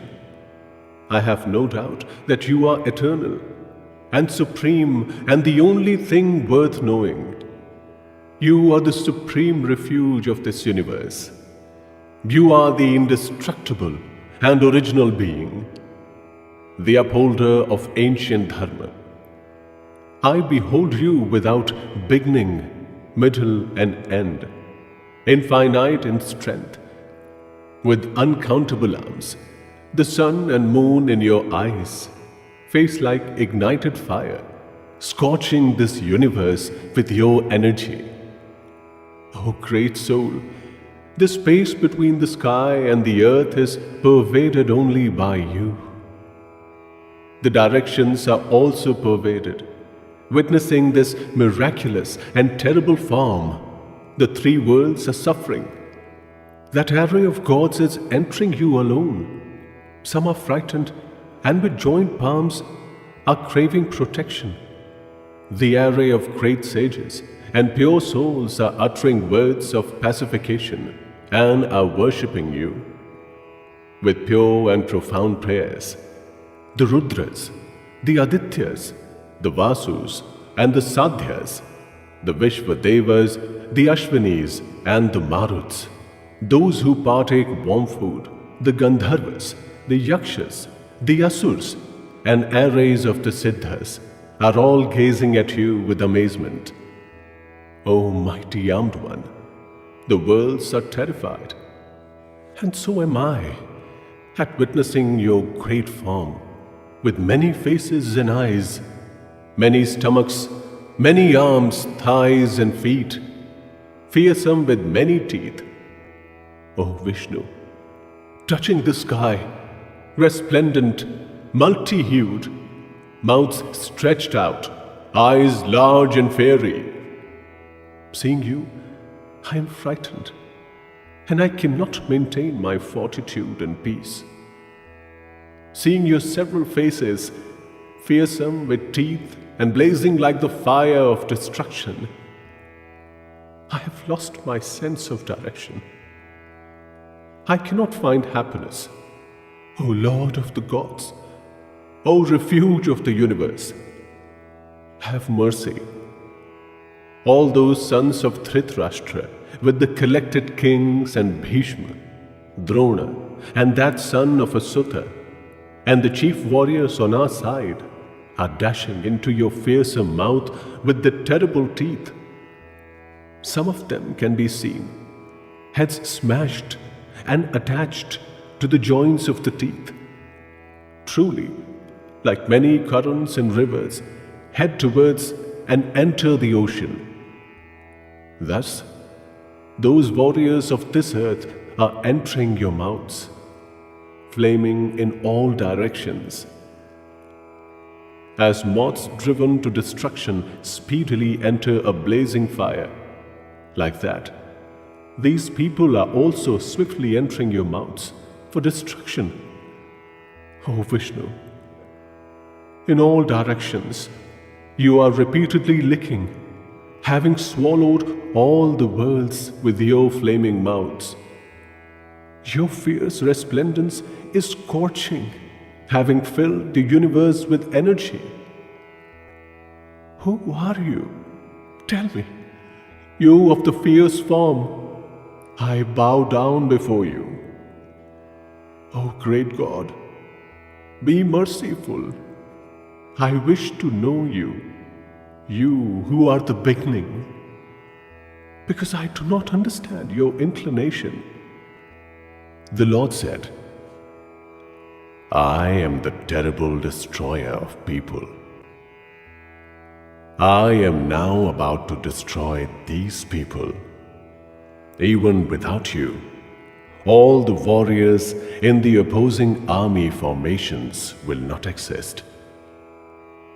O Sabyasachi, therefore, arise, attain fame, triumph over enemies, and enjoy the undisputed kingdom. These have already been slain by me. You will only be the instrument. Kill Drona and Bhishma, and Jayadratha and Karna, and the other brave warriors also, already killed by me.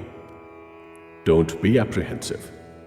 You will be able to triumph over enemies in battle. Fight. Sanjay said.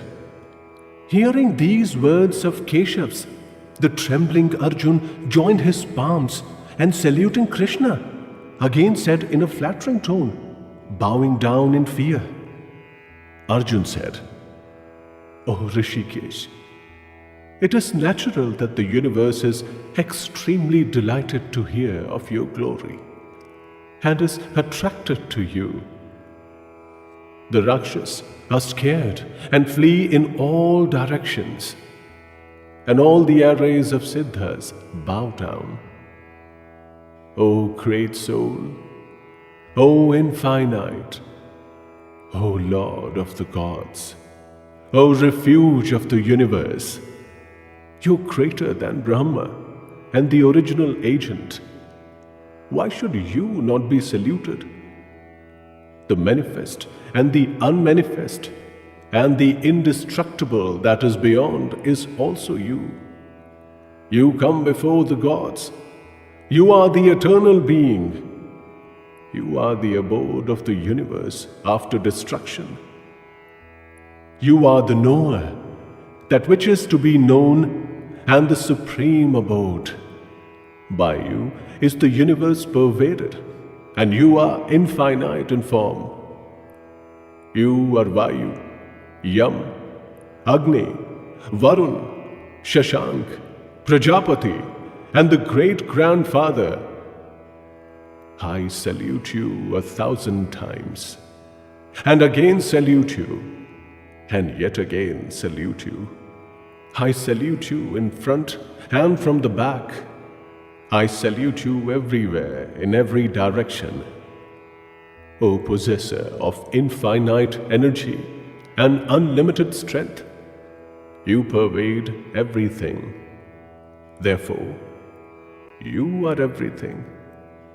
Without knowing your glory, and also this, inadvertently and in affection, thinking of you as a friend, expressions like, O Krishna, O Yadav, O friend, have been rudely used by me.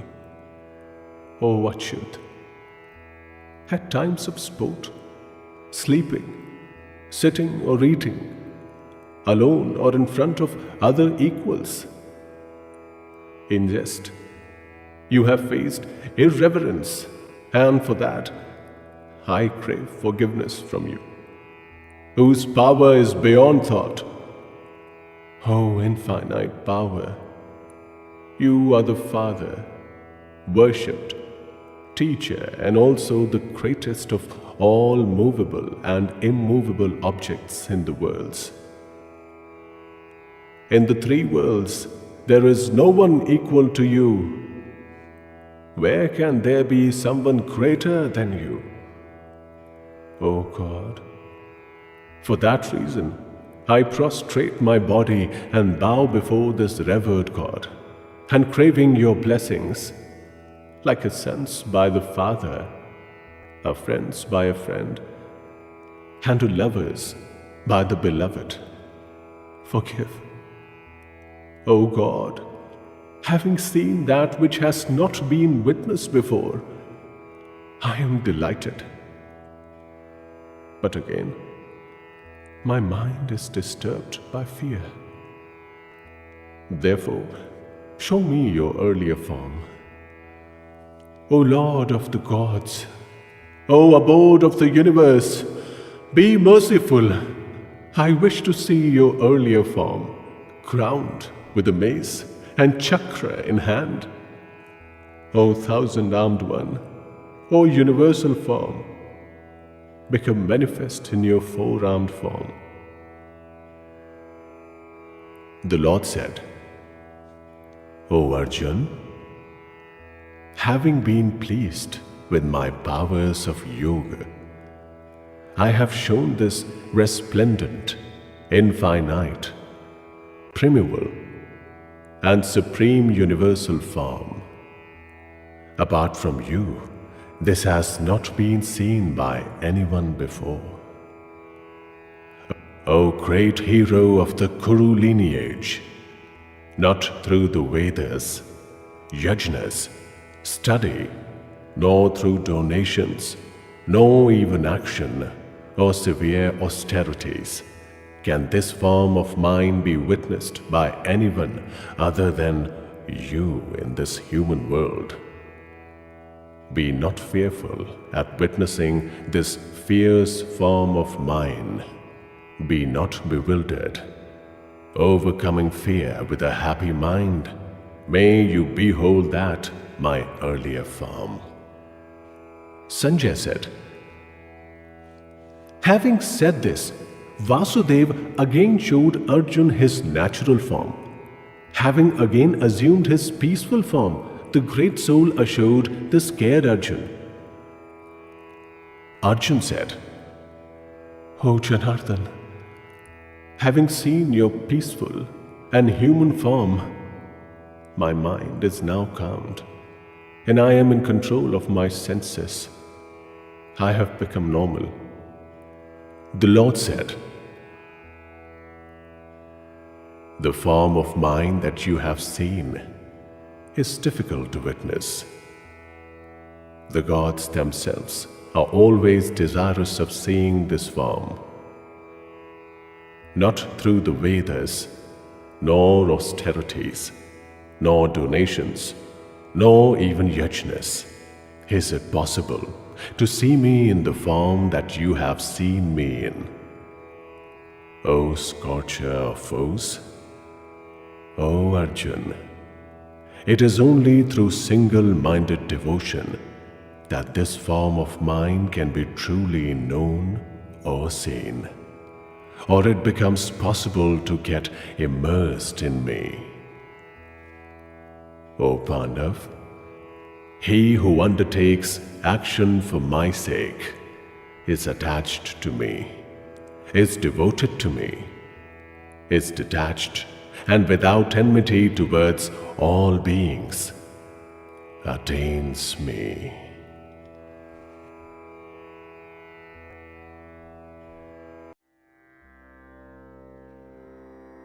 Srimad Bhagavad Gita, Chapter 12.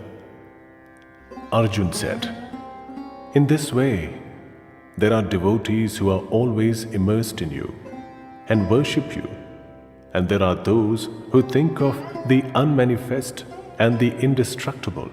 Who among these is the best yogi? The Lord said, those who worship me with minds fixed on me, always united in me with supreme devotion. In my view, they are the best yogis.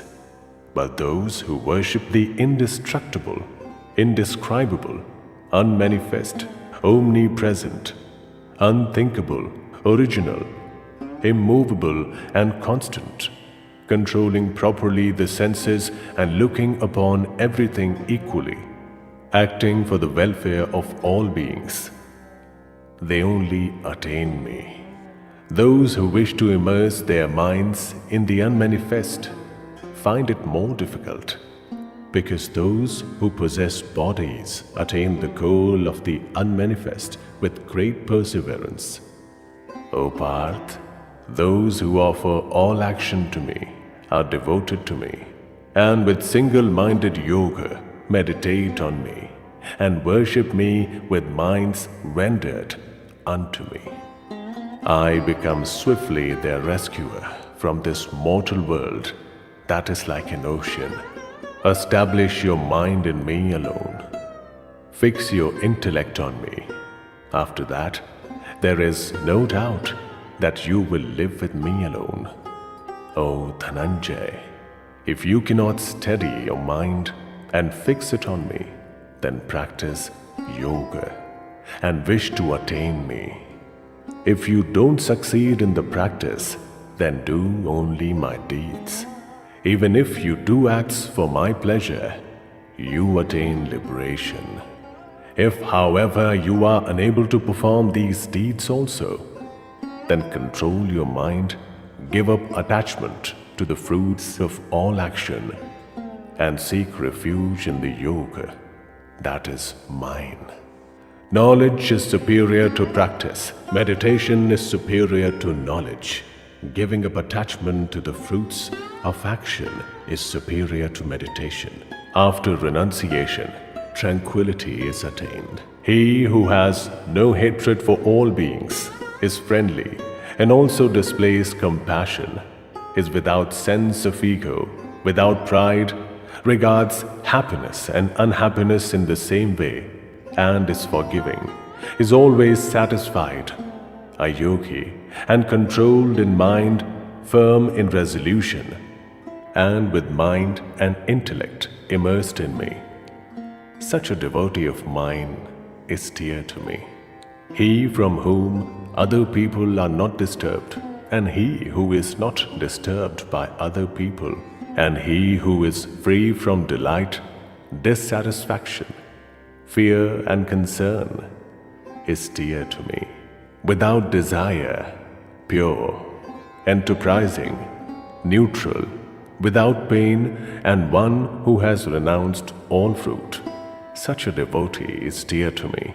He who is not delighted, nor hates, he who does not sorrow, nor desires, he who has given up good and evil, such a devotee is dear to me. Equal between friend and enemy, and respect and insult. Equal between cold and warmth, happiness and unhappiness, and without all attachments, like between criticism and praise, restrained in speech, satisfied with whatever is obtained, without habitation and controlled in mind, such a devoted man is dear to me. Those who are devoted and look upon me as the supreme goal and worship according to this immortal dharma, such devotees are extremely dear to me.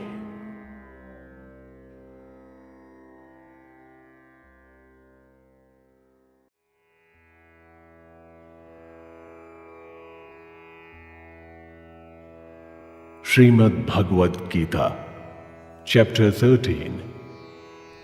The Lord said, O Kantiya, this body is known as the Kshetra.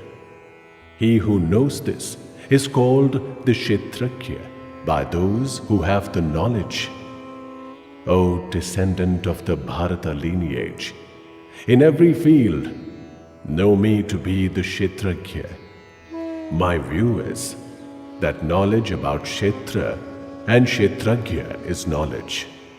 Briefly hear from me what is that Kshetra, its nature and its transformation, and cause and effect within it. Also that and its power. The rishis have sung this in different meters in several diverse ways. The definite logical arguments are also there in the Brahma Sutra passages. The great elements, the ego, the intellect, and the unmanifest, the 10 organs of sense, and the single one, and the objects of the 5 senses, desire, hatred, happiness, unhappiness, combination, consciousness, patience, these together are said to be the Kshetra and its transformations. Lack of ego, lack of arrogance, lack of injury, forgiveness, humility, servitude towards teachers, purity, single-mindedness, and control over the self, detachment towards gratification of the senses, and lack of vanity, indifference towards unhappy travails like birth, death, aging, and disease, non-attachment, no sense of belonging in wife, son, and home. Always equality in mind, whether good or evil results, faithfulness and devotion to me, fixedness and non-deviation in yoga, habitation in secluded spots, aversion to crowds, devotion to knowledge about the Atma, and search for true knowledge. These are known as knowledge. Anything opposed is ignorance. I will state that which is to be known. Knowing that attains immortality. That Brahman without origin is my form. It is said, both eternal and transit, that has hands and feet everywhere, eyes, heads and mouths everywhere, and ears everywhere, is established in everything in this world, manifest in the qualities of all the senses, but without any sense, alone like the abode of everything, without qualities and the preserver of all qualities. That is outside all beings and yet inside them, moving and unmoving beyond knowledge because of subtleness, far and yet near. That is indivisible, but exists in every being in divided form. Know as the preserver, destroyer, and the creator of all beings. That is the light of all bright bodies, said to be beyond darkness. Knowledge, that which is to be known and attainable through knowledge, is established in the heart of everything. Briefly, kshetra, and that which is knowledge and to be known have been stated. Knowing this, my devotee attains my nature. Know both Prakriti and Purusha to be without origin, and from transformations and the qualities to result from Prakriti. Prakriti is said to be the reason behind cause and effect. Purusha is said to be for happiness and unhappiness in enjoyment, because Purusha is established in Prakriti and enjoys Prakriti's qualities, and its good and evil birth is because of its association with these qualities. The Supreme Being in this body is known as one who witnesses, one who allows, one who sustains, one who enjoys, the Supreme Lord and the Paramatma. He who knows the nature of Purusha and of Prakriti, whatever be the position he is in, will not be reborn. Some through meditation see the Atma in the Atma with the Atma.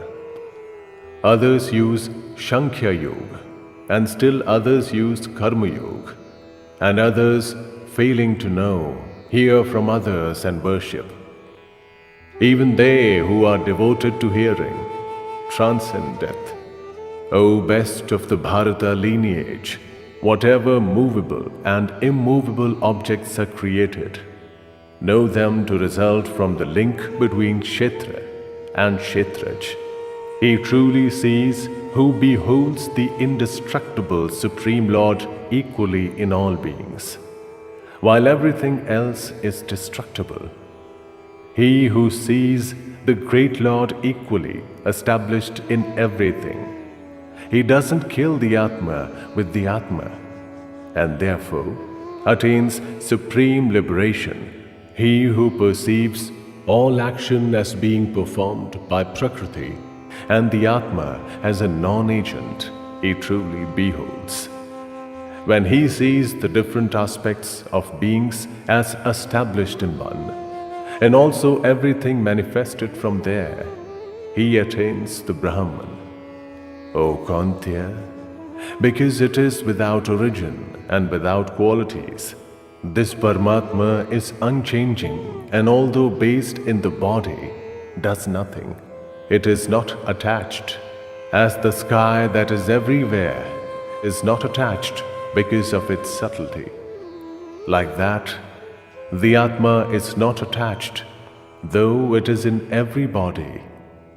O descendant of the Bharata lineage, just as a single sun lights up the entire world, like that, a single Kshetri lights up all Kshetras, those who, through their eyes of knowledge, know the difference between Kshetra and Kshetragya in this way, and freedom from beings and Prakriti, they attain the supreme goal.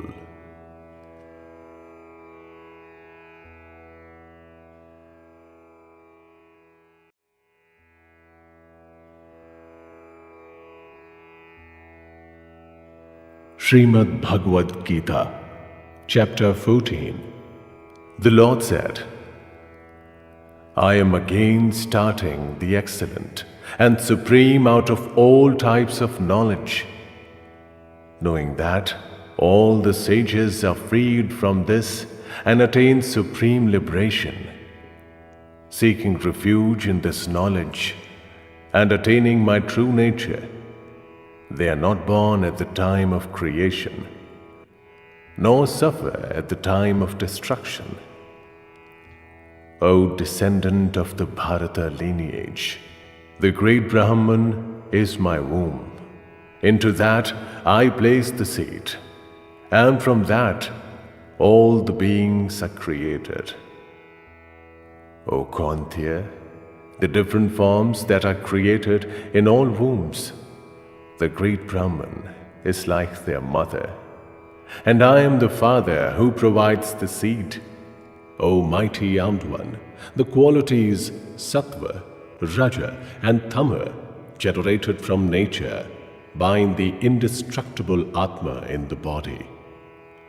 O sinless one, among these, sattva is shining because it is pure and without sin, but ties down the Atma because of attachment to happiness and knowledge.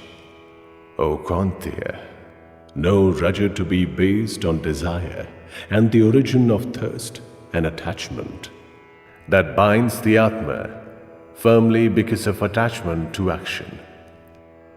O descendant of the Bharata lineage, know Tama to be born from ignorance and the source of delusion in every being, that binds firmly through error, sloth and sleep. O descendant of the Bharata lineage, sattva attaches to happiness and raja attaches to action. Tama veils knowledge and attaches to errors. O descendant of the Bharata lineage, sattva overcomes raja and tama and becomes strong. Raja, sattva and tama sattva and raja. Know that when the light of knowledge is ignited in all the gates of this body, it is only then that sattva becomes strong. O best of the Bharata lineage, greed, inclination, beginnings of action, restlessness and desire, these are created when Raja becomes strong. O descendant of the Kuru lineage, darkness, lack of enterprise, inadvertence and delusion, these are created when Tama becomes strong. For being dies when sattva becomes strong, then he attains the shining world reserved for those who have the supreme knowledge. Death, when rajas becomes strong, leads to rebirth as someone addicted to action. And death, when tamas, leads to rebirth as subhuman species. It has been said that sattva-type action has the fruit of pure happiness. Raja-type has the fruit of unhappiness, and tama-type has the fruit of ignorance. From sattva, wisdom results, and from raja, greed, and from tama, only inadvertence, delusion, and ignorance result. Those with a preponderance of sattva ascend above. Those with raja stay in the middle. Those with despicable tama qualities descend below. When the seer doesn't see any agent other than the qualities and knows that which is beyond the qualities, he attains my nature. When the being transcends the three qualities that are the origin of the body, he attains immortality, free from birth, death, old age, and unhappiness. Arjun said, "O Lord, from what science does one know who has transcended? What is his conduct, and how does he transcend these three qualities?" The Lord said, "O Pandav, he who is engaged in knowledge and inclination and delusion, and yet does not hate, nor desire if these are withdrawn. He is established in indifference, and the qualities don't disturb him. Knowing the action of the qualities to be of this form, he is steady and doesn't waver, equal between happiness and unhappiness, established in himself, equal between earth, stone, and gold, similar in treatment of the loved and the hated, tranquil, similar between praise and censure, he who treats respect and insult alike, friend and enemy alike, and discards all beginnings of action. He is said to have transcended the qualities. He who worships me single-mindedly and with unwavering devotion, he transcends these qualities and is worthy of attaining the state of the Brahman, because I am the embodiment of the Brahman, indestructible, immortal, and also of eternal dharma and absolute bliss."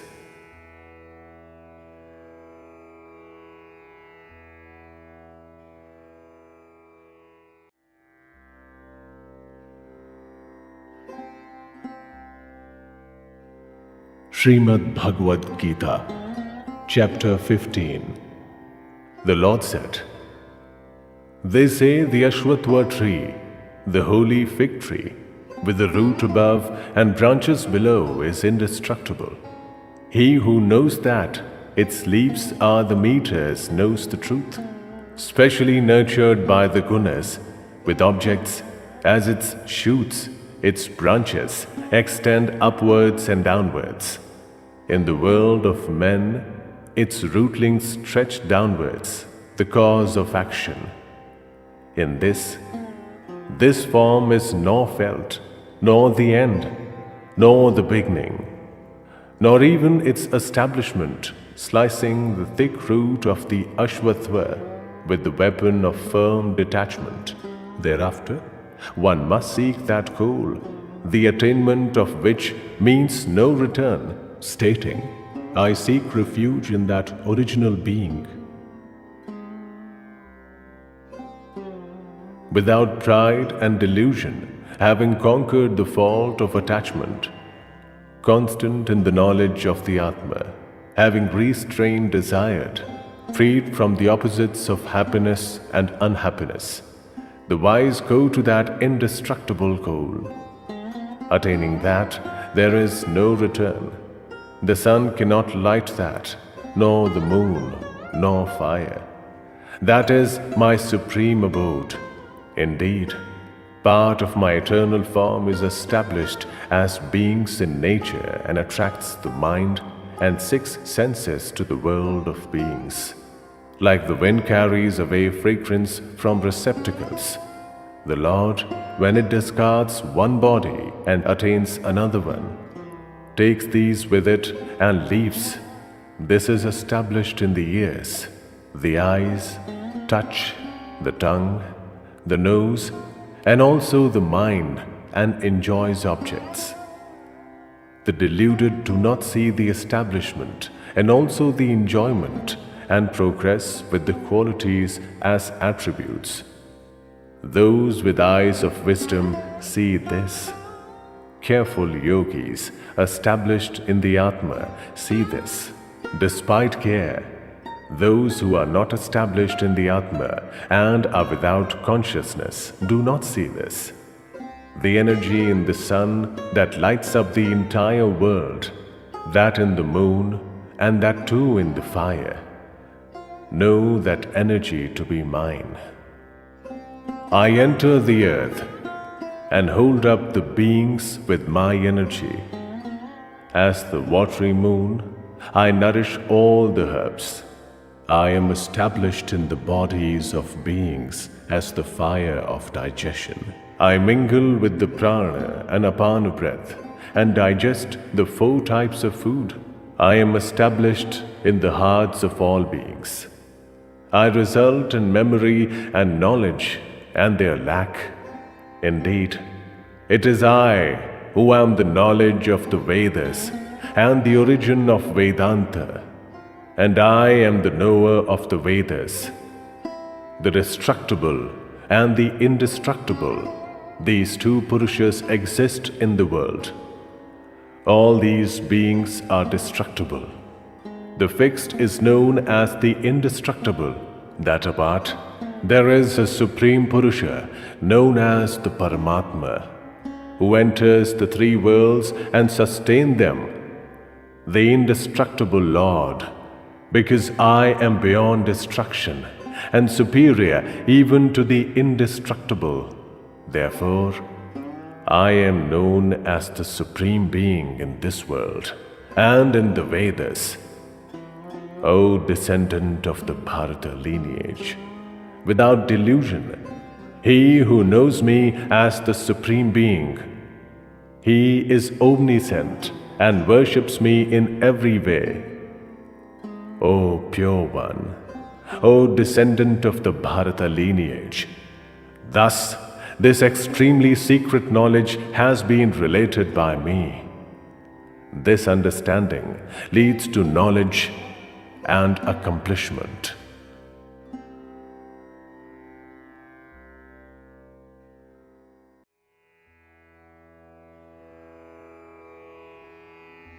Srimad Bhagavad Gita, Chapter 16. The Lord said, O descendant of the Bharata lineage, absence of fear, pureness of heart, steadiness in Jnana Yoga, donation and control, yajnas, self-study, practice of austerities and simplicity, absence of injury to others, truthfulness, lack of anger, renunciation, tranquility, lack of criticism of others, compassion towards beings, lack of avarice, gentleness, sense of shame, steadfastness, energy, forgiveness, perseverance, cleanliness, absence of hatred, absence of ego. These belong to the person born towards divine wealth. O Parth, arrogance, insolence, egoism, anger, cruelty, and ignorance. These belong to birth towards demonic wealth. Divine wealth is for liberation. Demonic wealth is for bondage. O Pandav, do not sorrow. You have been born towards divine wealth. O Parth, in this world, 2 types of beings are created, divine and demonic. The divine has been stated in detail. Hear from me about the demonic. Demonic people do not know about inclination and disinclination. In them there is no purity, nor righteousness, nor even truthfulness. They say the world is full of falsehood, without basis, without a Lord, created without continuity, and with no reason other than to satisfy desire.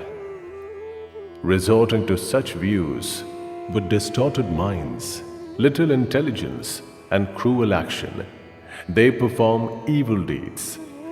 They are born to destroy the world, seeking refuge in insatiable desires, deluded with a sense of insolence, pride and arrogance, accepting surge of the untrue and performing impure rites. They act, resorting to immeasurable thoughts till the time of destruction, convinced certainly that the enjoyment of desire is supreme, tied down with the noose of 100 hopes, prone to lust and anger, and accepting evil means for the sake of desire gratification. They wish to accumulate wealth. Today I have gained this. I will get that desired object later. I have this, and again that wealth will also be mine. This enemy has been killed by me. I will also kill the others. I am the Lord. I am the enjoyer. I am the successful, strong and happy.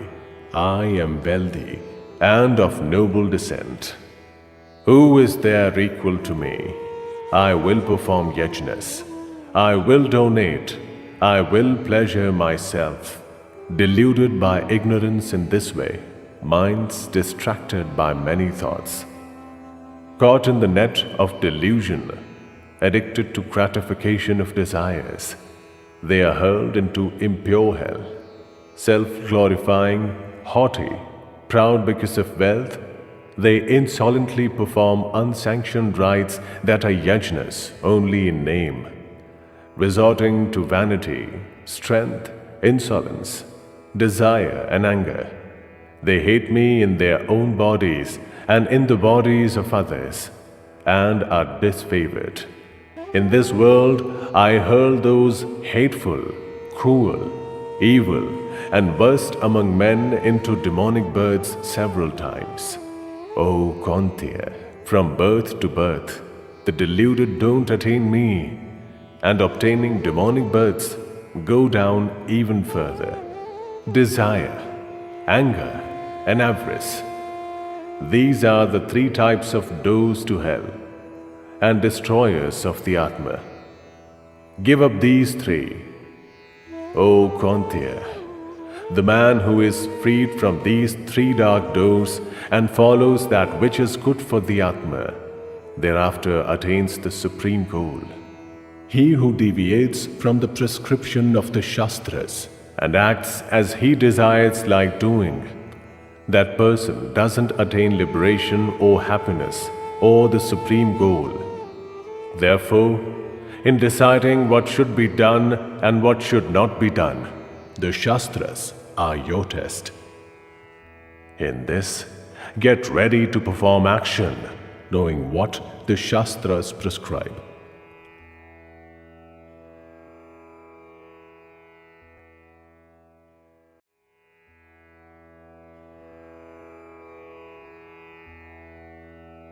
Srimad Bhagavad Gita, Chapter 17. Arjun said, those who discard the prescriptions of the Shastras but worship with recourse to faith, what is their devotion like? Is it sattva, raja or tama? The Lord said, according to their nature, people show three kinds of faith: sattva type, raja type, and tama type. Listen to this, O descendant of the Bharata lineage. Everyone's faith follows his inner nature. This being is full of faith. The kind of faith one has makes the person. Those of the sattva type worship the gods. Those of raja type, yakshas and rakshas. The others of the tama type worship ghosts and devils. Those who perform terrible austerities not sanctioned by the Shastras, full of insolence and ego, deriving strength from desire and attachment, devoid of consciousness, torture the elements in the body and also me inside the body. Know them to be driven by demonic resolution. The favored food of all is of three types, and so too sacrifice, meditation, and donations. Listen to the distinction between these. The sattva type favor food that increases life expectancy, vitality, strength, freedom from disease, happiness, and joy, tasty, oily, nourishing, and pleasant. The raja type favor food that is extremely spicy, acidic, salty, hot, pungent, dry, and burning, increasing unhappiness, sorrow, and disease. The tama type favor food cooked a long time ago, no longer succulent, and with a bad smell, stale, and tasted by others, impure. The sacrifices performed according to prescribed rites, pacifying the mind, without attachment to fruits, and only because such sacrifices ought to be performed, are of the sattva type, O best of the Bharata lineage. But no, sacrifices performed in search of fruits, or indeed because of insolence, to be of the raja type. Sacrifices without following prescribed rites, without donating food, without mantras, without donations, and without faith are said to be of the tama type. Worship of gods, brahmanas, teachers and the wise, purity, simplicity, brahmacharya, and non-violence, these are known as physical austerities. Not uttering words that leads to anxiety, speaking the truth, and that which is pleasant and leads to welfare, and self-study, these are known as verbal austerities. Tranquility of mind, lack of cruelty, reserve in speech, control of one's self, purity in attitude. All these are known as mental austerities. These three types of austerities performed single-mindedly by men, without attachment to fruits, and with supreme faith, are said to be of the sattva type. Austerities performed with the objective of obtaining praise, respect, or worship, and based on insolence, are said to be of the raja type, and in this are temporary and uncertain. Austerities performed on the basis of delusion, resulting in the oppression of oneself, or undertaken to destroy others, are said to be of the tama type. Alms donated for the sake of donation to those who have not benefited the donor, and based on place, time, and subject, are said to be of the sattva type. But donations for the sake of return favors, or for the fruits, or given unwillingly, are said to be of the raja type.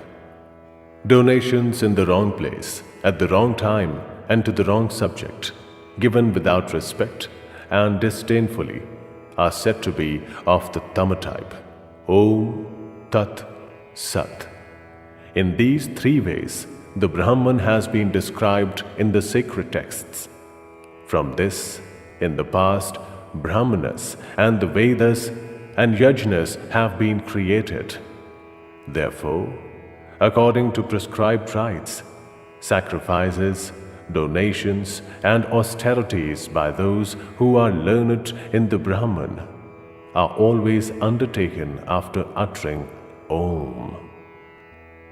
Those who desire liberation give up desire for fruits and undertake sacrifices, donations, and austerities after uttering Tat. O Parth, Sat is used to signify existence and superiority, and the word Sat is also used for auspicious acts. Steadfastness in sacrifices, donations, and austerities is known as Sat, and action performed towards those ends is also indeed known as Sat. O Parth, sacrifices, donations, and austerities, and any other action undertaken without faith are known as the opposite of Sat. with nothing in this world or in the afterworld.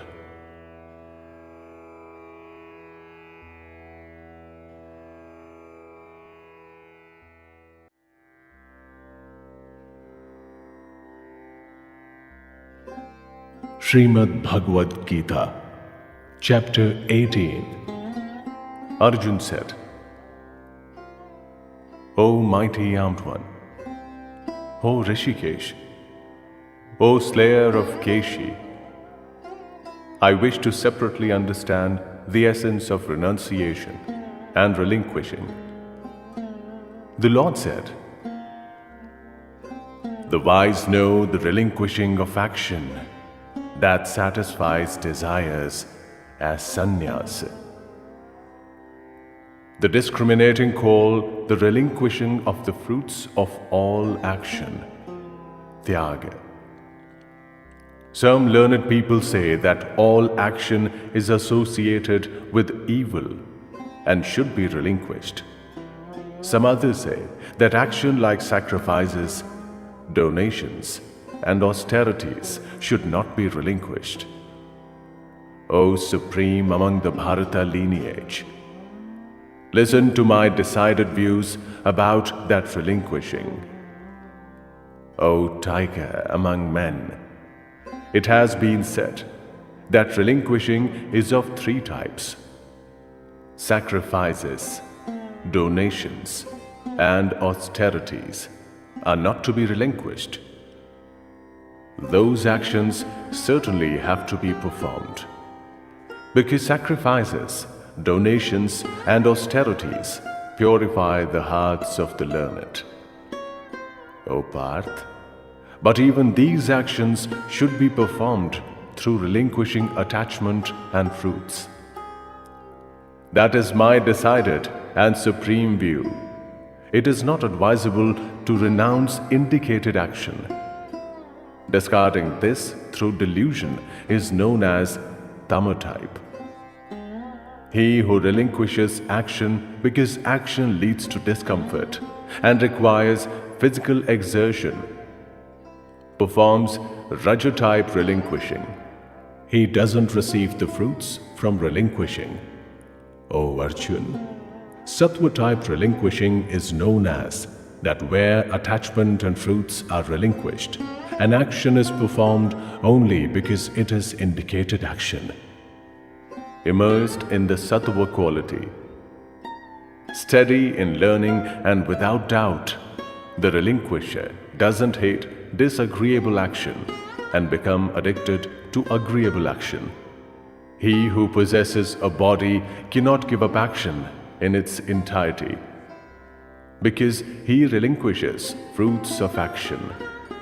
He is known as a true relinquisher. Those who don't relinquish face three types of fruits of their action in the afterworld: bad, good, and mixed. But sannyasis don't. O mighty armed one, in the sacred texts, 5 reasons are described in support of performing all action. Hear these from me.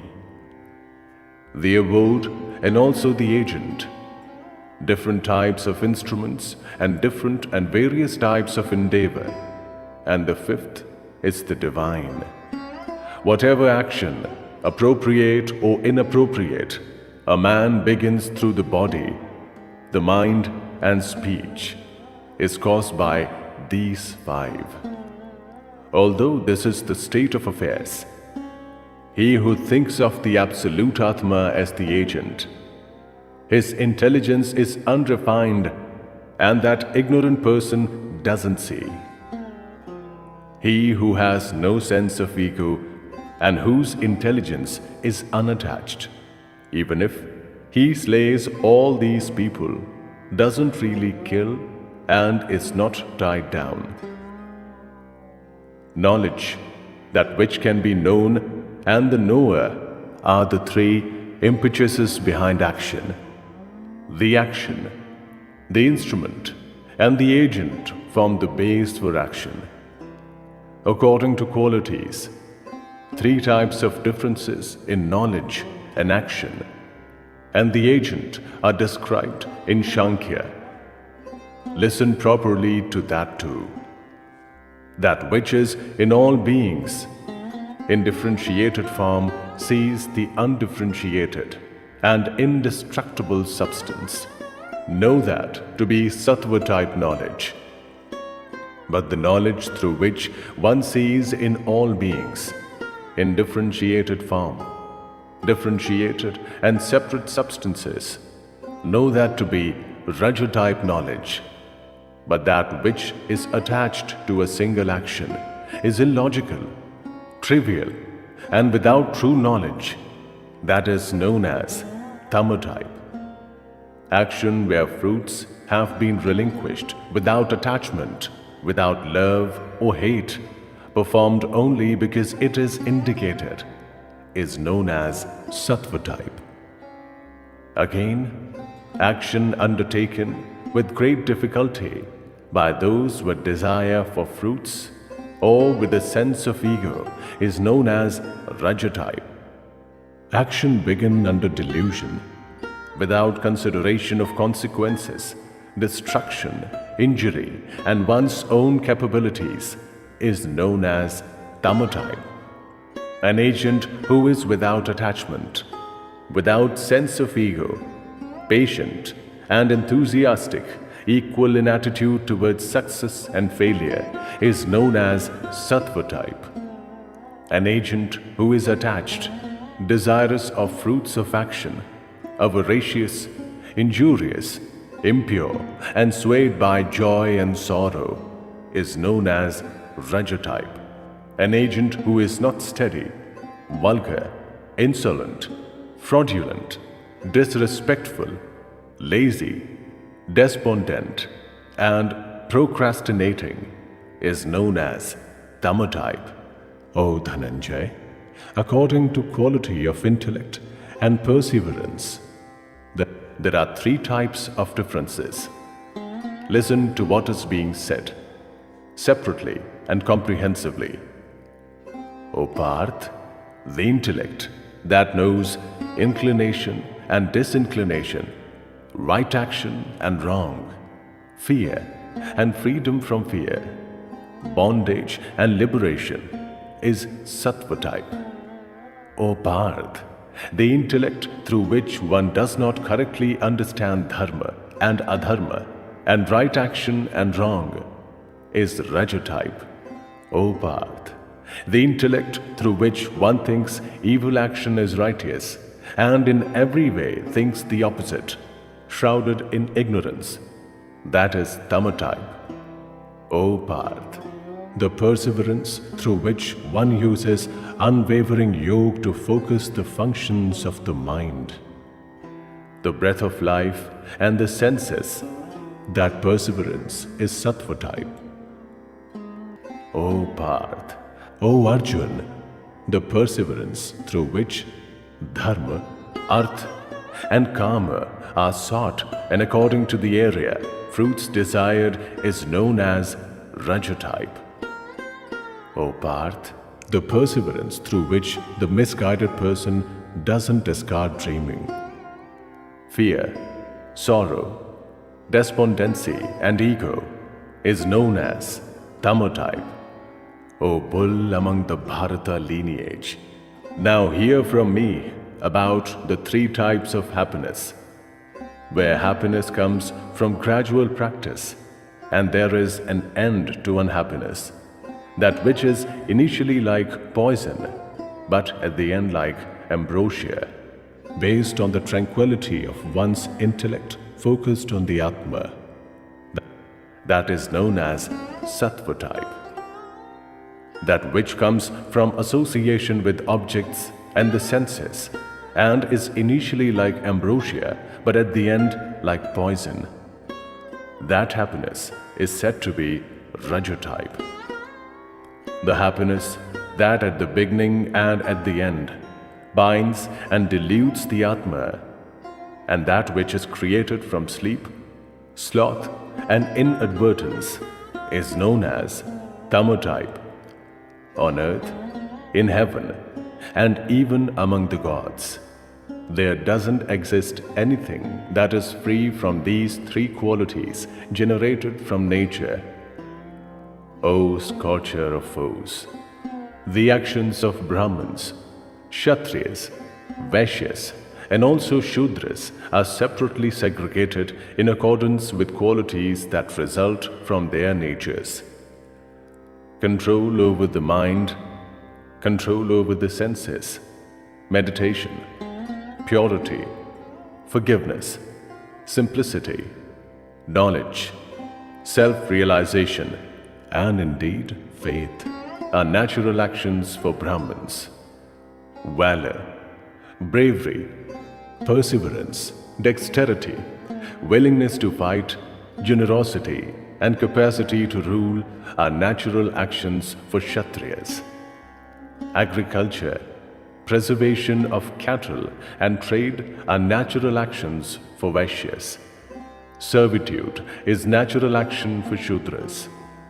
A man who faithfully follows his indicated course of action attains liberation. Listen to how liberation is obtained by following one's indicated course of action.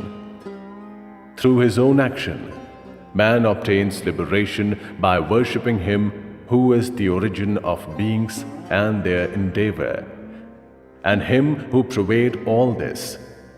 Even when performed imperfectly, Swadharma is superior to someone else's dharma, performed well.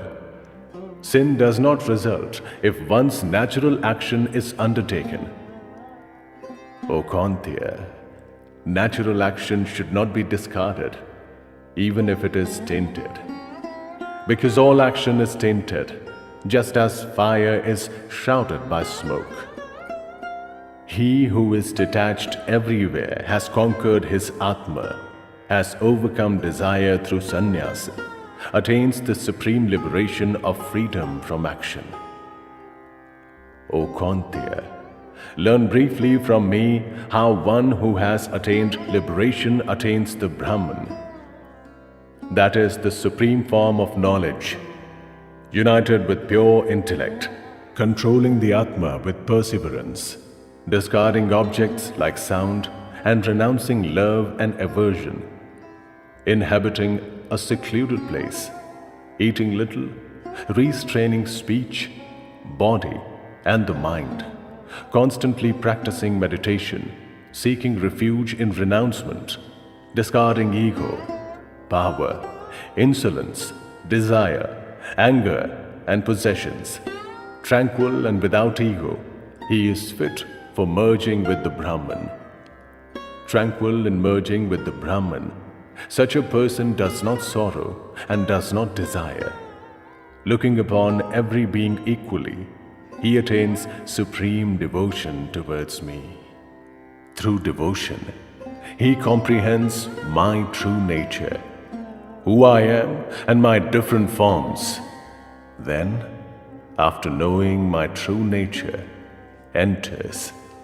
Seeking refuge in me, he always performs all action, and through my blessings attains the eternal and indestructible abode.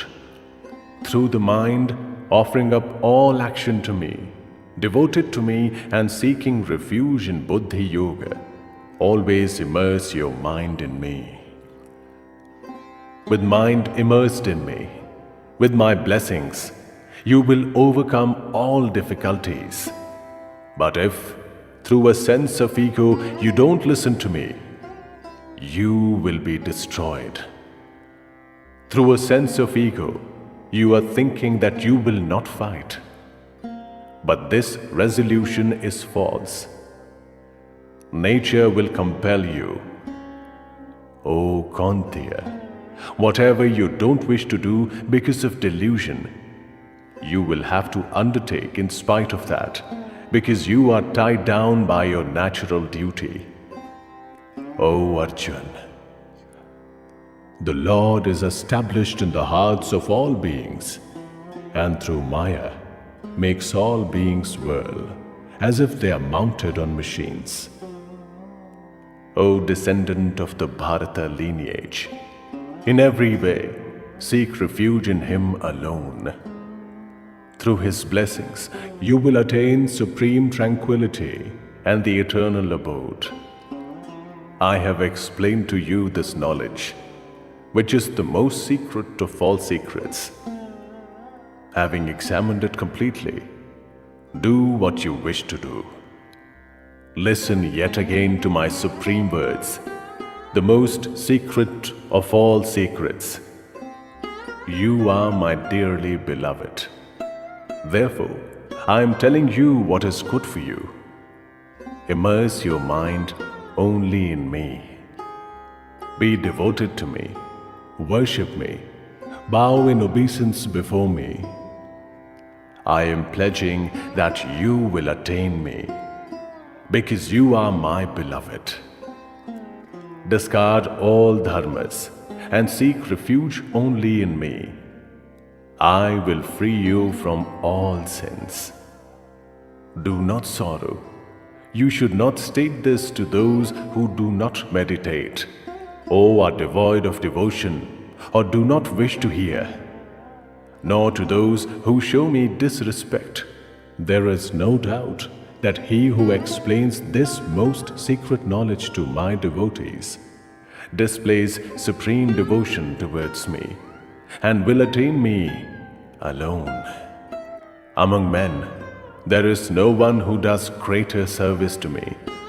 In the world, there is no one, and there will be no one more dear to me. And he who will study this dialogue of ours on dharma, my view is that he will worship me through Jnana Yoga. The man who only listens with faith and without disrespect, he too will be freed from sin and attain the worlds attained by those who are pure of deeds. O Parth, have you listened to this with single-minded concentration? O Dhananjay, has your delusion of ignorance been destroyed? Arjun said, O Achyut, through your blessings, my delusion has been destroyed. I have obtained knowledge about what should be done and what shouldn't be done. I am steady. I no longer suffer from doubt. I will do what you instruct.